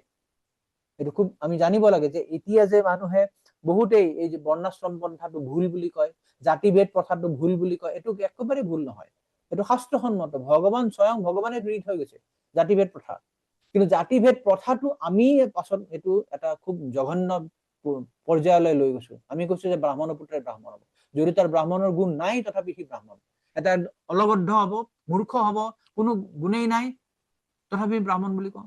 এইটো কাৰণে আমি বৈদিক সভ্যতাৰ পিছৰ পৰা দেখা পাওঁ যে যিবিলাক নিম্ন স্তৰৰ মানুহ তেওঁলোকে আন্দোলন কৰিলে, প্ৰতিবাদ কৰিলে, কৰি পেলাই কৈছে যে এই বৰ্ণাশ্ৰম পন্থাটো এটা ভুল পন্থা। এইটো কেতিয়াও ভুল পন্থা নহয়। ভাগৱতত সিদ্ধান্ত দিছে, স্বয়ং নাৰদ মুনিয়ে যুধিষ্ঠিৰ মহাৰাজ 7ম অধ্যায়ৰ 7ম স্কন্ধৰ 11শ অধ্যায়ত য'ত বৰ্ণাশ্ৰম পন্থাটো সেই অধ্যায়টো আছে, তাৰ লাষ্টত একদম শেষৰ ফালে নাৰদ মুনিয়ে সিদ্ধান্ত দিছে যস্যজল লক্ষণং প্ৰক্তম পুংসাং বৰ্ণাভিব্যঞ্জকম যদন্যত্ৰাপি দৃশ্যেত তত্ত্বনৈব বিনিৰ্দিশে। যে যাৰ যাৰ ক্ষেত্ৰত যি যি ধৰণৰ লক্ষণ দেখা যায় তাক সেই ধৰণৰ বৰ্ণৰ বুলি পেলাই আমি তাক বিধান দিব লাগিব। অৰ্থাৎ এজন ব্ৰাহ্মণৰ ঘৰত জন্ম পোৱা সন্তান এটা যদি ব্ৰাহ্মণৰ কোনো গুণ নাথাকে, তাৰ গাত যদি ক্ষত্ৰিয়ৰ গুণ বা যদি বৈশ্যৰ গুণ থাকে বা শূদ্ৰৰ গুণ থাকে, তাহলে তাক ক্ষত্ৰিয় বা বৈশ্য বা শূদ্ৰ বুলি ক'ব লাগিব। শাস্ত্ৰত বহুত বিধান আছে, আমি দেখিম স্বয়ং ঋষভদেৱৰ 100 জন পুত্ৰৰ ভিতৰত কেইজনমান ব্ৰাহ্মণ হৈ গৈছিলে। ঠিক তেনেকে আমি নৱম স্কন্ধত বহুত উদাহৰণ পাম। নৱম স্কন্ধত একোজন ৰজাৰ কিছুমান পুত্ৰ ব্ৰাহ্মণ হৈছে, কিছুমান পুত্ৰ ক্ষত্ৰিয় হৈ গৈছে। বিশ্বামিত্ৰ মুনি তেওঁ ক্ষত্ৰিয় আছিলে, কিন্তু তেওঁ গুণৰ প্ৰভাৱত তেওঁ ব্ৰাহ্মণত্ব প্ৰাপ্ত হৈ গ'ল। তেওঁ এনেকে বহুত উদাহৰণ আছে। বা ঠিক তেনেনে কাৰোবাৰ ক্ষুদ্ৰৰ ঘৰত বা ক্ষত্ৰিয়ৰ ঘৰত বা বৈশ্যৰ ঘৰত যদি জন্ম পোৱা সন্তানটো যদি ব্ৰাহ্মণ উচিত যদি গুণ নাপায়, তেনেহ'লে ব্ৰাহ্মণ হ'ব পাৰিব। সেইটোৱে কৈছে যে যদ অন্যত্ৰাপি দৃশ্যেত তত্ত্বনৈব বিনন্যতে, আমি সেই বৰ্ণটোৰ বাহিৰে যদি বেলেগ বেলেগ লক্ষণ দেখা পাওঁ, তাক সেই হিচাপে আমি বিধান দিব লাগিব। প্ৰভুপাদে কৈছে যে শাস্ত্ৰৰ বিধান মতে ব্ৰাহ্মণৰ বাহিৰে অন্য বৰ্ণৰ পৰিয়ালত জন্ম লাভ কৰা ব্যক্তি এজনৰ গাতো যদি ভাল গুণসমূহ দেখা যায়, তেনেহলে তেওঁক ব্ৰাহ্মণ ৰূপে স্বীকাৰ কৰিব লাগে। আৰু সেইদৰে ব্ৰাহ্মণৰ পৰিয়ালত জন্ম লাভ কৰা এজন ব্যক্তি যদি ব্ৰাহ্মণোচিত যদি গুণাৱলী নাথাকে, তেনেহলে তেওঁ অব্ৰাহ্মণ বুলি মানিব লাগিব। অথবা আৰু ভাল শব্দ এটা প্ৰয়োগ কৰিবলৈ হলে ব্ৰাহ্মণৰ আত্মীয় বা ব্ৰহ্মবন্ধু বুলি মানিব লাগিব। সেইকাৰণে ইয়াত কৈছে ই এটা ব্ৰহ্মবন্ধু। যদিও ব্ৰাহ্মণ দ্ৰোণাচাৰ্যৰ পুত্ৰৰূপে জন্ম কৰিছে, তাৰ ব্ৰাহ্মণৰ কোনো গুণ নাই। নিৰপৰাধী যে নিদ্ৰামগ্ন শিশুকেইটাত ৰাতি মাৰিছে, গতিকে ইয়াক ৰক্ষা কৰিবলৈ তুমি ইয়াক মাৰি পেলোৱা। নেক্সট যুক্তি কি দিছে চাওক। 36 শ্লোকত কৈছে যে ই ধৰ্মযুদ্ধৰ নীতি ভংগ কৰিছে। ধৰ্মযুদ্ধৰ কি নীতি ভংগ কৰিছে? মত্তং প্ৰমত্তম উন্মত্তং সুপ্তং বালং শ্ৰিয়ম জৰম প্ৰপন্নং বিৰথং ভীতং নৰিপুং হন্তি ধৰ্মবিদ। নিজৰ ইচ্ছা অনুসাৰে আমি যুদ্ধ কৰা উচিত নহয়। ইয়াতে কৃষ্ণই 10 ধৰণৰ ব্যক্তিৰ লগত যুদ্ধ কৰা অনুচিত বুলি কৈছে। যে মত্তং, মত্তং মানে যিজন কি হৈছে অসাৱধান হৈ গৈছে। প্ৰমত্তম মানে যিজনে মাদক দ্ৰব্যৰ প্ৰভাৱত আছে। উন্মত্তম মানে যিজন বলিয়া পাগল। সুপ্তম যিজন নিদ্ৰামগ্ন। বালম মানে সৰু ল'ৰা। স্ত্ৰিয়ম মানে স্ত্ৰীলোক। জৰম মানে মূৰ্খ। প্ৰপন্নম মানে যিজন শৰণাগত হৈছে। বিৰথম যাৰ ৰথ নাই বা ৰথ ভাঙি গৈছে। ভীতম মানে যিজন ভয়াৰ্ত। ন ৰিপুং হন্তি ধৰ্মবিদ, যে ধৰ্মশাস্ত্ৰ মতে ধৰ্মৰ নীতি অনুসাৰে এই 10 ধৰণৰ মানুহক আমি কেতিয়াও যুদ্ধ কৰিব নালাগে বা তেওঁলোকক মাৰিব নালাগে। তো সি কি কৰিছে? ই শুই থকা শিশু কেইটাক সি মাৰিছে, নিৰস্ত্ৰ, যাৰ কোনো ৰথ নাই, যাৰ কোনো অস্ত্ৰ নাই, যিবিলাক শুই আছিলে, যিসকল বালক, সেইকেইটা মানুহ সি মাৰিছে। গতিকে এই ধৰ্মযুদ্ধৰ নীতি ভংগ কৰিছে, গতিকে মাৰি পেলোৱা। মাৰি পেলোৱা। প্ৰভুপাদে কৈছে যে এইবিলাক হৈছে ধৰ্মযুদ্ধৰ নীতি। এইবিলাক কেইটামান ধৰ্মযুদ্ধৰ নিয়মাৱলী দৃষ্টান্ত। আগৰ দিনত স্বাৰ্থান্বেষী ৰাজনৈতিক নেতা এজনৰ ইচ্ছা অনুসৰি যুদ্ধ এখন ঘোষিত নহৈছিলে। এতিয়া বিশ্বযুদ্ধ হৈ আছে, আমি দেখিছো ইৰাণ, ইজৰাইল, পাকিস্তান, আমেৰিকাৰ মাজত যুদ্ধ চলি আছে। নিজৰ নিজৰ স্বাৰ্থ সিদ্ধিৰ বাবে তেওঁলোকে যুদ্ধ কৰিছে। ইৰাণত তেলৰ খনি আছে, সেইবিলাক আমেৰিকাই নিজৰ ভাগত নিব বিচাৰিছে। গতিকে আমি ইৰাণক নষ্ট কৰিব লাগিব, তাৰ তেলৰ খনিবিলাক আমাক লাগিব নিজৰ স্বাৰ্থ সিদ্ধিৰ কাৰণে। কিন্তু আগৰ দিনত নিজৰ স্বাৰ্থৰ কাৰণে যুদ্ধ হোৱা নাছিলে, কেৱল ধৰ্মৰ নীতিত যুদ্ধ হৈছিলে। সকলো পাপৰ পৰা মুক্ত ধৰ্মৰ নীতিৰ আধাৰতহে যুদ্ধ এখন হৈছিলে। এতিয়া মানুহবিলাক কি কয়, না আমি যুদ্ধ কৰিব, আমি অহিংসা কৰিব লাগে। আনকি মহাত্মা গান্ধীও কৈছিলে যে আমি অহিংসা কৰিব লাগে, যুদ্ধ কৰিব নালাগে। কিন্তু প্ৰভুপাদে সেইটো যুক্তিটো খণ্ডন কৰি পেলাই কৈছে যে তথাকথিত অহিংসাতকৈ ধৰ্মীয় নীতিৰ ভিত্তিত গ্ৰহণ কৰা হিংসাও অধিক শ্ৰেয়। Violence is also accepted than the so-called non-violence. যদি সেই ভায়োলেন্সটো যদি আমি ধৰ্মৰ মানে মতে যদি কৰা হয়, তো এই যে কুৰুক্ষেত্ৰ যুদ্ধখন ধৰ্ম মতে কৰা হৈছিল। বহুতে কয় কুৰুক্ষেত্ৰ যুদ্ধ কিয় কৰিছে? বহুত এটা তথাকথিত আমাৰ বুদ্ধিজীৱী বা সাহিত্যিক তেওঁলোকে যে কুৰুক্ষেত্ৰ যুদ্ধখন ভাই ভাইৰ মাজত যুদ্ধ লাগিছে, কৃষ্ণ কেনেকুৱা ধৰণৰ মানুহ? না, কৃষ্ণই ইয়াতে ধৰ্মৰ মতে যুদ্ধ কৰাইছে। অধৰ্মক নাশ কৰাৰ কাৰণে, ধৰ্ম সংস্থাপন কৰাৰ কাৰণে যুদ্ধ কৰিছে। গতিকে ইয়াত অহিংসা নীতি পালন কৰিলে নহব। সেইটোৱে প্ৰভুপাদে কৈছে যে তথাকথিত অহিংসাতকৈ ধৰ্মীয় নীতিৰ ভিত্তিত গ্ৰহণ কৰা হিংসাও অধিক শ্ৰেয়। কিন্তু ই কি কৰিছে? অশ্বত্থামাই মত্তং প্ৰমত্তম সুপ্তং বালক, এই নীতি অনুসাৰে সুপ্ত বালক কেইটাক ৰাতি শুই থকা অৱস্থাত হত্যা কৰিছে। গতিকে ইয়াক মাৰি পেলাব লাগে। নেক্সট 3 নম্বৰ যুক্তি দিছে এতিয়া। আনৰ প্ৰাণৰ বিনিময়ত নিৰ্লজ্জভাৱে নিজৰ প্ৰাণক ভৰণ পোষণ দিয়াজন বদ্ধ, তাক বধ কৰিব লাগে। স্বপ্ৰাণাঞ্জঃ পৰঃ প্ৰাণৈ প্ৰপুঞ্চাত্তক ঘৃণঃ খলঃ তদ অধ্যস্তস্য হি শ্ৰিয়ঃ যদ্যস্যাদ্যাত্তধঃ পুনান। যি নিৰ্দয় আৰু পাখণ্ড প্ৰকৃতিৰ মানুহে আনৰ প্ৰাণৰ বিনিময়ত নিজৰ প্ৰাণক ভৰণ দিয়ে, তেনে মানুহক বধ কৰাটোৱে সেই মানুহটোৰ বাবে মংগলজনক, কাৰণ নহলে নিজৰ কৰ্ম দোষতেই নিজৰ অধগতি হব।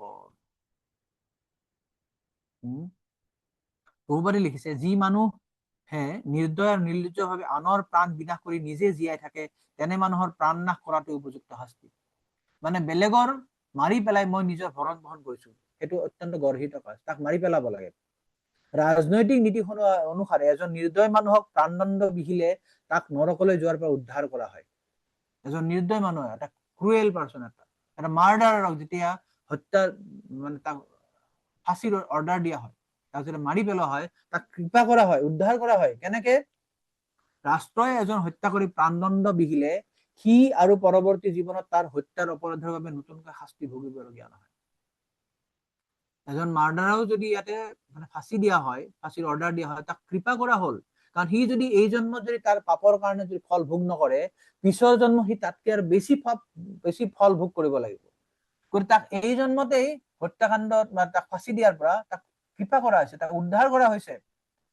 তেনে মৃত্যুদণ্ড হৈছে হত্যাকাৰীজনক দিব পৰা আটাইতকৈ লঘু শাস্তি।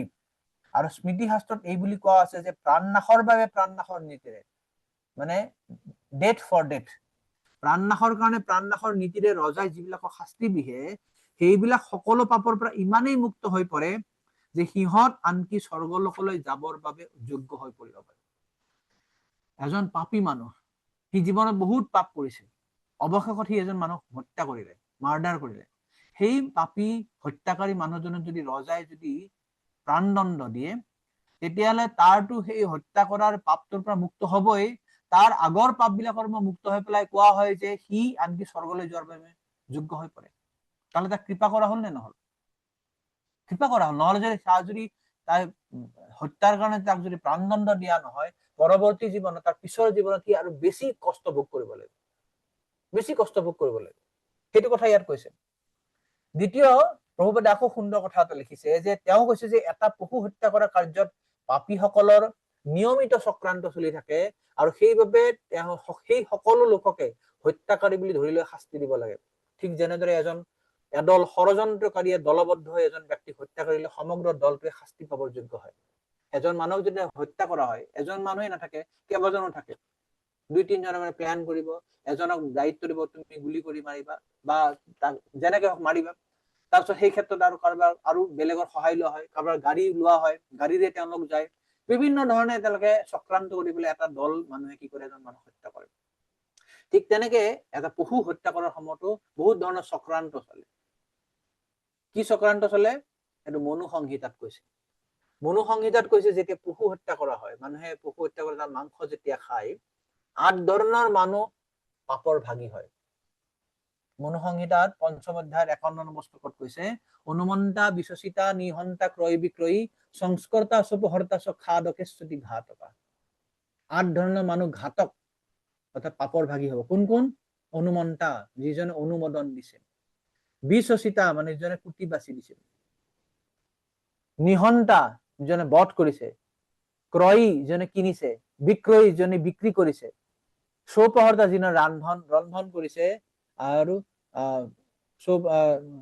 ক্ৰয়ী বিক্ৰয়ী, সংস্কৰ্তা মানে ৰান্ধিছে, চৌপহৰ্তা মানে পৰিবেশন কৰিছে, খাদকা যিজনে খাইছে।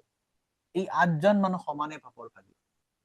সেইটো কথা প্ৰভুপাদে কৈছে, যিজনে জন্তুটো বধ কৰিবলৈ অনুমতি দিয়ে, যিজনে বধ কৰে, যিজনে নিহত জন্তুটোৰ মাংস বিক্ৰী কৰে, যিজনে সেই মাংস ৰান্ধে, যিজনে সেই খাদ্য পৰিবেশন কৰে, আৰু অৱশেষত যিজনে সেই খাদ্য ৰূপে প্ৰস্তুত পশুৰ মাংস খায়, এই সকলো লোকেই হত্যাকাৰী। গতিকে প্ৰকৃতিৰ নিয়ম অনুসাৰে সকলোৱে শাস্তি পাবৰ যোগ্য।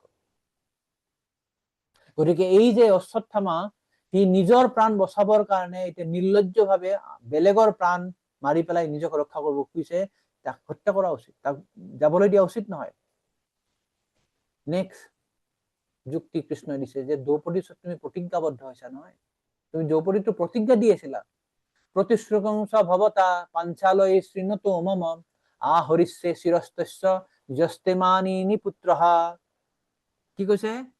প্ৰতিশ্ৰুতংচ ভৱতা, তুমিতো প্ৰতিশ্ৰুতি দি আহিছিলা, পাঞ্চালয় শৃণুতো মম, মই শুনিছো, শৃণুতো মম, ময়ো শুনা পাইছিলো, তুমি দ্ৰৌপদীক প্ৰতিজ্ঞা কৰি আহিছিলা যে আহৰিষ্যে শিৰস্তস্য, যে তুমি সেই তাৰ শিৰৰ ওপৰত উঠি পেলাই জস্তে মানিনী পুত্ৰ যে সেই পুত্ৰ হত্যা কৰি অশ্বত্থামাৰ শিৰৰ ওপৰত তুমি থিয় হৈ পেলাই তুমি যে স্নান কৰিবা, সেইটো যে তুমি প্ৰতিজ্ঞা কৰিছা, মই শুনিছিলো। তোমাৰ প্ৰতিজ্ঞা ক'ত গ'ল এতিয়া? তুমি যদি তাক হত্যা নকৰা, তাক যদি বান্ধি লৈ যা, তোমাৰ প্ৰতিজ্ঞাৰ কি হব?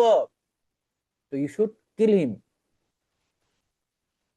নেক্সট তেওঁ যুক্তি দিছে যে এটা কুলাংগাৰ, এই কুলাংগাৰ তোমাৰ আত্মীয়ৰ হত্যা কৰি আৰু তেওঁৰ প্ৰভুৰো অসন্তোষকাৰী।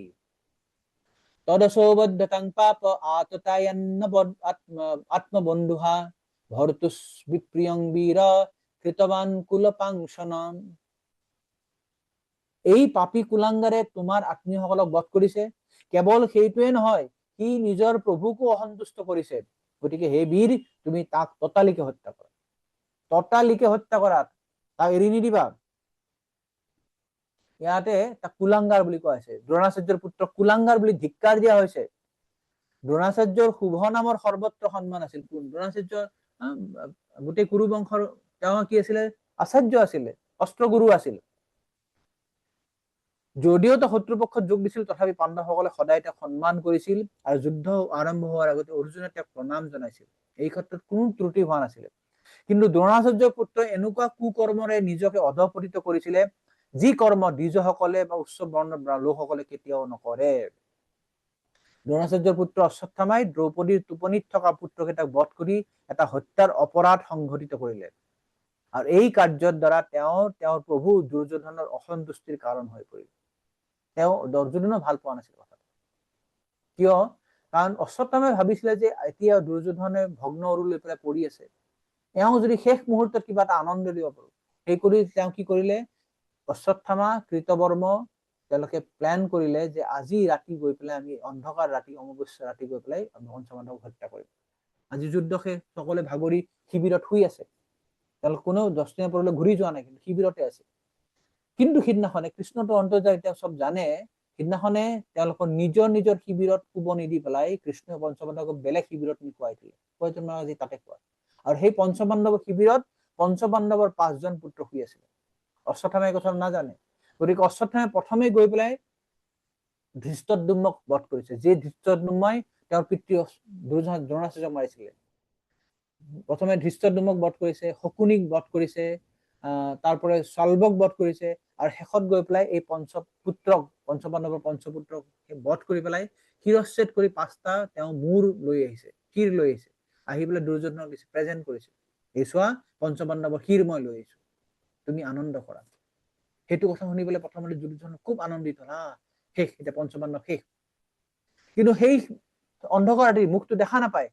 দুৰ্যোধনে কি কৰিছে? সেই কটা শিৰ কেইটাক হাতেৰে চুই চাইছে। চুই চাই গম পাইছে যে এইকেইটা পঞ্চপাণ্ডৱৰ শিৰ নহয়। তেওঁ কৈছে, তেওঁ ধিক্কাৰ দিছে, তুমি কি কৰিলা? এইকেইটাতো শিৰ পঞ্চপাণ্ডৱৰ নহয়, মই জানো তেওঁলোকৰ শিৰ কেনেকুৱা, মোৰ কেনেকুৱা মই জানো। এইটো তুমি একদম কোমল শিৰ, কোমল শিৰ তুমি লৈছে, এতিয়া পঞ্চপাণ্ডৱ পুত্ৰকেইটাক মাৰিলা, হাই হাই তুমি কি কৰিলা? তুমি আমাৰ বংশ শেষ কৰি দিলা, এতিয়াতো আৰু কোনো পুত্ৰ নাই।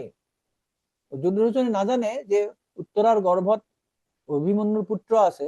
তেওঁ ভাবিছে তো আৰু নাই, কোনো নাই, চব শেষ হৈ গল, আমাৰ পুৰা বংশ তুমি শেষ কৰিলা।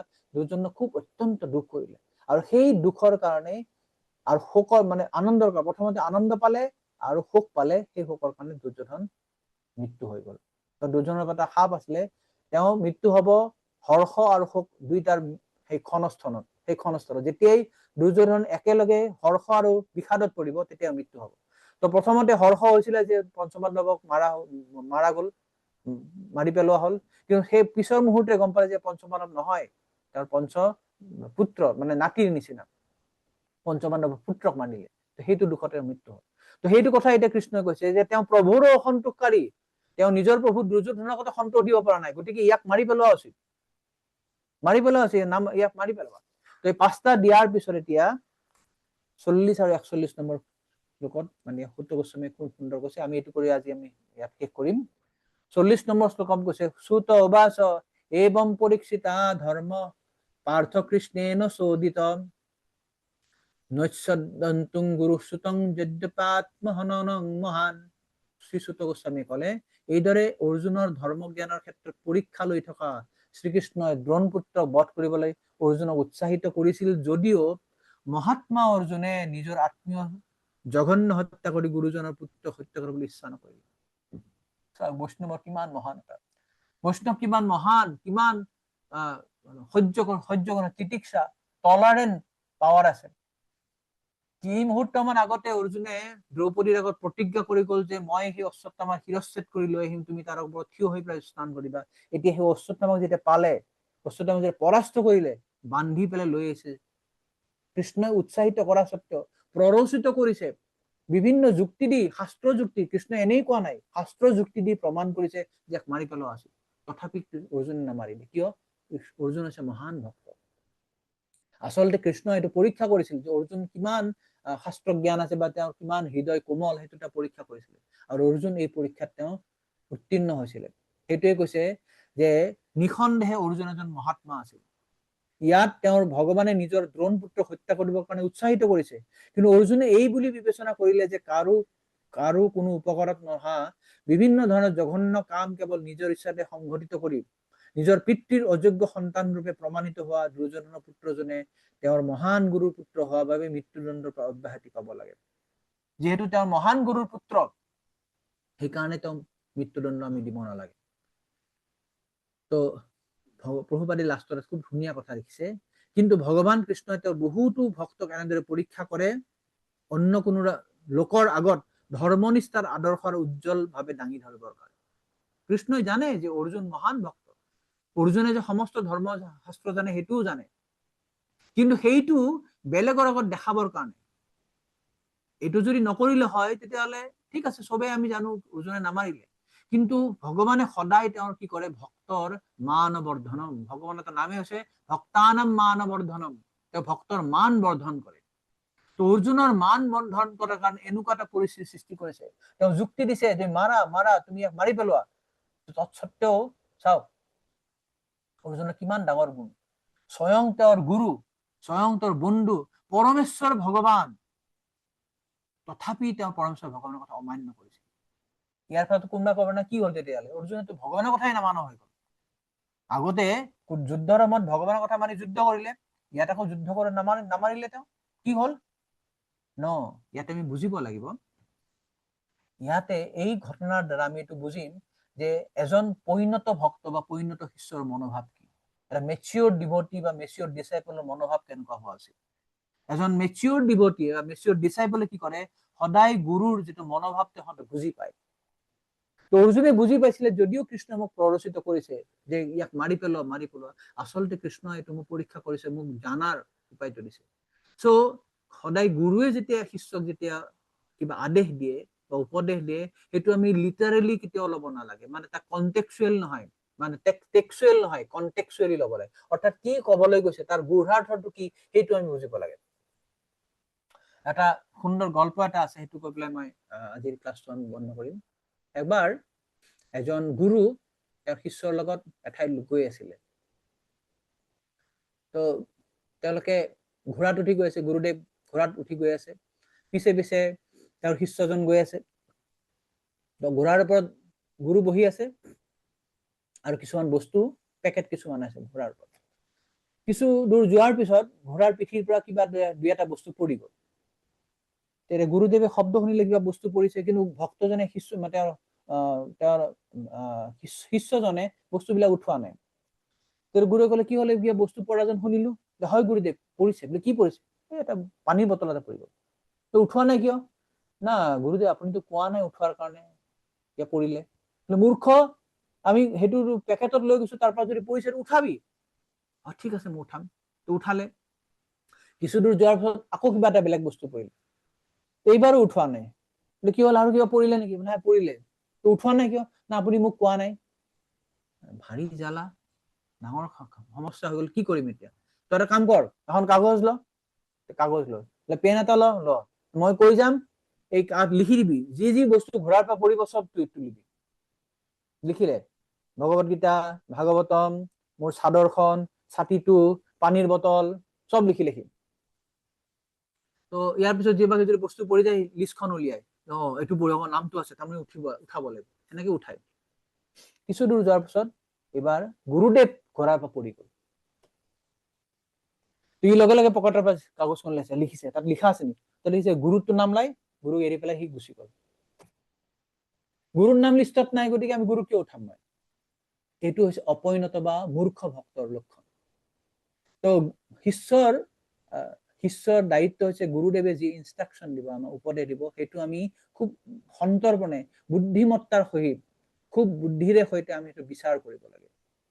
অৰ্জুনৰ সেই বুদ্ধিটো আছিলে। অৰ্জুনে যদিও গম পাইছে যে এইটো মোক কৃষ্ণই প্ৰৰোচিত কৰিছে, ইয়াক মাৰিব লাগিব, কিন্তু মই এইটো বুদ্ধিৰে বিচাৰ কৰিম যে যিহেতু যদিও তেওঁ মোৰ পুত্ৰসকলক মাৰিছে, যিহেতু তেওঁ মোৰ গুৰু পুত্ৰ, এজন ব্ৰাহ্মণ পুত্ৰ, যদিও সেই ব্ৰহ্মবন্ধু, যদিও দ্বিজাত্মজ, যদিও দ্বিজ বন্ধু, তথাপি তেওঁক মাৰাটো মোৰ উচিত নহয়। সেইকাৰণে তেওঁ কি কৰিলে?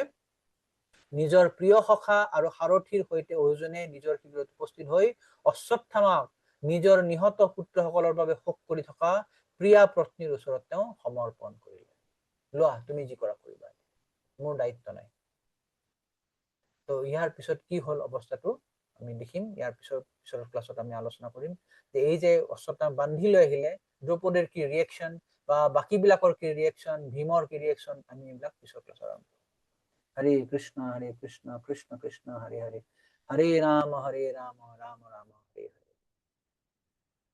শ্ৰীমদ ভাগৱতম কি জয়, শ্ৰীল প্ৰভুপাদ কি। কাৰোবাৰ কিছু প্ৰশ্ন বা মন্তব্য?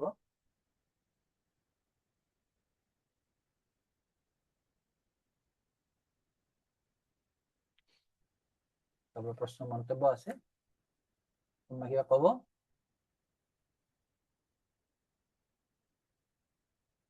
প্ৰাণৰূপা কোৱা। হৰে কৃষ্ণ প্ৰভু, প্ৰণাম। প্ৰভু, আপুনি যে কৈ আছিলে আমাৰ ভয় থাকিব নালাগে, বাট ভয়টোতো যোৱা মানে কেতিয়া যাব? ভয়টোতো নাযায়। ভয় যাব যেতিয়া আমি কৃষ্ণৰ প্ৰতি, যেতিয়া আমাৰ ভক্তিটো দৃঢ় হব, আমি যেতিয়া বুজি পাম যে কৃষ্ণই আমাৰ একমাত্ৰ অভয়কাৰী, ৰক্ষিষ্য ইতি বিশ্বাস, কৃষ্ণই আমাৰ ৰক্ষা কৰিব, যেতিয়া সেই বিশ্বাসটো হব তেতিয়া আমাৰ ভয়টো নোহোৱা হব। তো এইটো আৰ্টিফিচিয়েলি নহয়। আমি যেতিয়া ভক্তি দৃঢ় হম, আমি যদি হৰিনামৰ যেতিয়া আশ্ৰয় গ্ৰহণ কৰিম, হৰিনাম যেতিয়া ভালকে কৰিম, ভাগৱত যেতিয়া ভালকে শ্ৰৱণ কৰিম, ভক্ত সংগ কৰিম, আমি যেতিয়া বৈষ্ণৱ সেৱা কৰিম, তো এই ভক্তিত যেতিয়া আমি উন্নতি হম, লাহে লাহে লাহে লাহে এইটো আমাৰ হৃদয়ত প্ৰকাশিত হব, কৃষ্ণ কৃপা কৰিব, তেতিয়া আমাৰ ভয় নোহোৱা হব। কিন্তু এইটো কাৰণে আমি লাগি থাকিব লাগিব, ভক্তিত আমি দৃঢ়ভাৱে লাগি থাকিব লাগিব। ভক্তি আমি দৃঢ়ভাৱে কৰিম, তেতিয়া আমাৰ ভয় নোহোৱা হৈ যাব। আৰু প্ৰভু, আপুনি কৈ আছিলে যে কৰ্মা মিশ্ৰ ভক্তি, তো কোনোবা কৰ্মা মিশ্ৰ ভক্তি কৰি কৰি অট'মেটিকেলি শুদ্ধ ভক্তি কৰিবনে? তেওঁক নিজেও মানে ট্ৰাই কৰিব লাগিব যে এতিয়া কৰ্মাটো কম কৰি পিনে ভালকে ভক্তি কৰিব লাগিব? নিজৰ ইচ্ছাতে হ'ব লাগিব। আমি ভক্তিটো মোৰ কাৰণে বেলেগে কৰিব নোৱাৰে। মই যেতিয়া নিজেই ভক্তিটো কৰিম, যেতিয়া মই বুজি পাম যে মই অনন্য ভক্তি কৰিব লাগে বা শুদ্ধ ভক্তি কৰিব লাগে, প্ৰথম অৱস্থাত আমাৰ সেই ডিটাৰমিনেশ্যনটো নাহে যে মই একচুৱেলি শুদ্ধ ভক্তি কৰিব লাগে। যিটো আমাৰ পূৰ্বজন্মৰ আমাৰ ওপৰত এফেক্ট আছে, বা পাৰিপাৰ্শ্বিকতাৰ এফেক্ট আছে, এনভাইৰনমেন্টেৰ এফেক্ট আছে, বা আমাৰ বহু ধৰণৰ কণ্ডিশ্যন কিছুমান আছে। তাৰ কাৰণে কি হয়, আমি শুদ্ধ ভক্তি আমি কৰিব নোৱাৰো। কিন্তু মই যদি নিজে যদি কনভিন্স হওঁ, মই যদি ভক্তি জীৱনত যদি কনভিন্স হওঁ, মই যদি শুদ্ধ ভক্তৰ সংগ কৰো, মই যদি শুদ্ধ ভক্তৰ সেৱা কৰো, তেতিয়াহ'লে মোৰ ভক্তিটো কি হ'ব, এক্সিলাৰেট হ'ব, তাড়াতাড়ি ভক্তি জীৱন আৰু আগুৱাই যাব পাৰিম। তো তেতিয়া মই আৰু সোনকালে হয়তো শুদ্ধ ভক্তি কৰিব পাৰিম। কিন্তু মই যদি সেইটো ভালকে কৰাও নাই, কিন্তু মই নিজৰ যিটো স্থানত আছো, মই যদি ভক্তি মিশ্ৰ কৰ্ম কৰো বা কৰ্ম মিশ্ৰ ভক্তি কৰো, কিন্তু মই সেইটো যদি শুদ্ধভাৱে যদি কৰাৰ চেষ্টা কৰিছো, আস্তে আস্তে আস্তে মই এদিন শুদ্ধ ভক্তি স্তৰত উপনীত হ'ব পাৰিম। কিন্তু তাৰ কাৰণে প্ৰি ৰিকুইজিট বিলাক হৈছে যে মই ভক্তিটো ভালকে কৰিব লাগিব। মই ভক্ত সংগ কৰা, যে কলিযুগত কোৱা হয় যে সাধু সংগ হৈছে কলিযুগৰ একমাত্ৰ বল, দিজ অনলি পাৱাৰ। সাধু সংগ কৰা, ভক্ত সংগ কৰা, ভক্তৰ লগত আমি হৰিনাম কৰা, এইবিলাক যেতিয়া অংগবিলাক যে কৰি থাকিম, গুৰুৰ আদেশত নিৰ্দেশত আমি যেতিয়া কৰিম, তেতিয়াহ'লে আমি এদিন হলেও শুদ্ধ ভক্তি স্তৰ পামেই পাম, কোনো ডাউট নাই। থেংক ইউ প্ৰভু। কৃষ্ণ। আৰু কাৰোবাৰ কিবা প্ৰশ্ন? কল্প বহু প্ৰশ্ন আছে কিবা?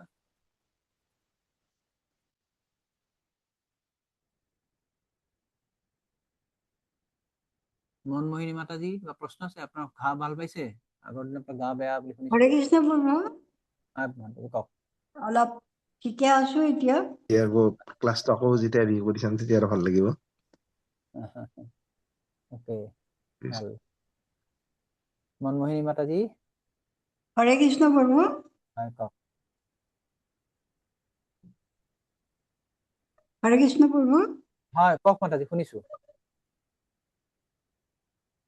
মই শুনি আছো, কওক মাতাজী। অ এতিয়া অকণ ভালে আছো আচ্ছা আচ্ছা, ঠিক আছে। ওকে, ভাল ভাল লাগিলে এইখিনি হৰে হেৰি কৃষ্ণ।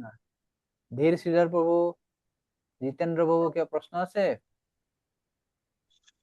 হৰে কৃষ্ণ প্ৰভু। হৰে কৃষ্ণ। বৰষুণ দি আছে, নেটৱৰ্কৰ খুব প্ৰব্লেম, ভাল ধৰণে ক্লাছটো শুনিব পৰা নাই। ৰেকৰ্ডিংটো পঠিয়াই দিলেহে কালি আকৌ শুনিম। ঠিক আছে, খুব ঠিক আছে। ডিষ্টাৰ্ব দিছে হয়, নেটৱৰ্ক একদম। হয়, খুব হয়। ভাল লাগিছে যিখিনি শুনিছো। ওকে, ওকে, ঠিক আছে। ঠিক আছে, তেতিয়াহ'লে আমি আজি ইয়াতে সামৰিম। সকলোকে অসংখ্য ধন্যবাদ। অমল পুৰাণ গ্ৰন্থৰাজ শ্ৰীমদ ভাগৱতম কি যায়, জগৎগুৰু শিল প্ৰভুপাদ কি যায়, সমবেত গৌৰ ভক্তবৃন্দ কি যায়, বঞ্চা কল্পতৰুভ্যশ্চ কৃপা সিন্ধুভ্যেব চ পতিতানাং পাবনেভ্যো বৈষ্ণবেভ্যো নমো নমঃ।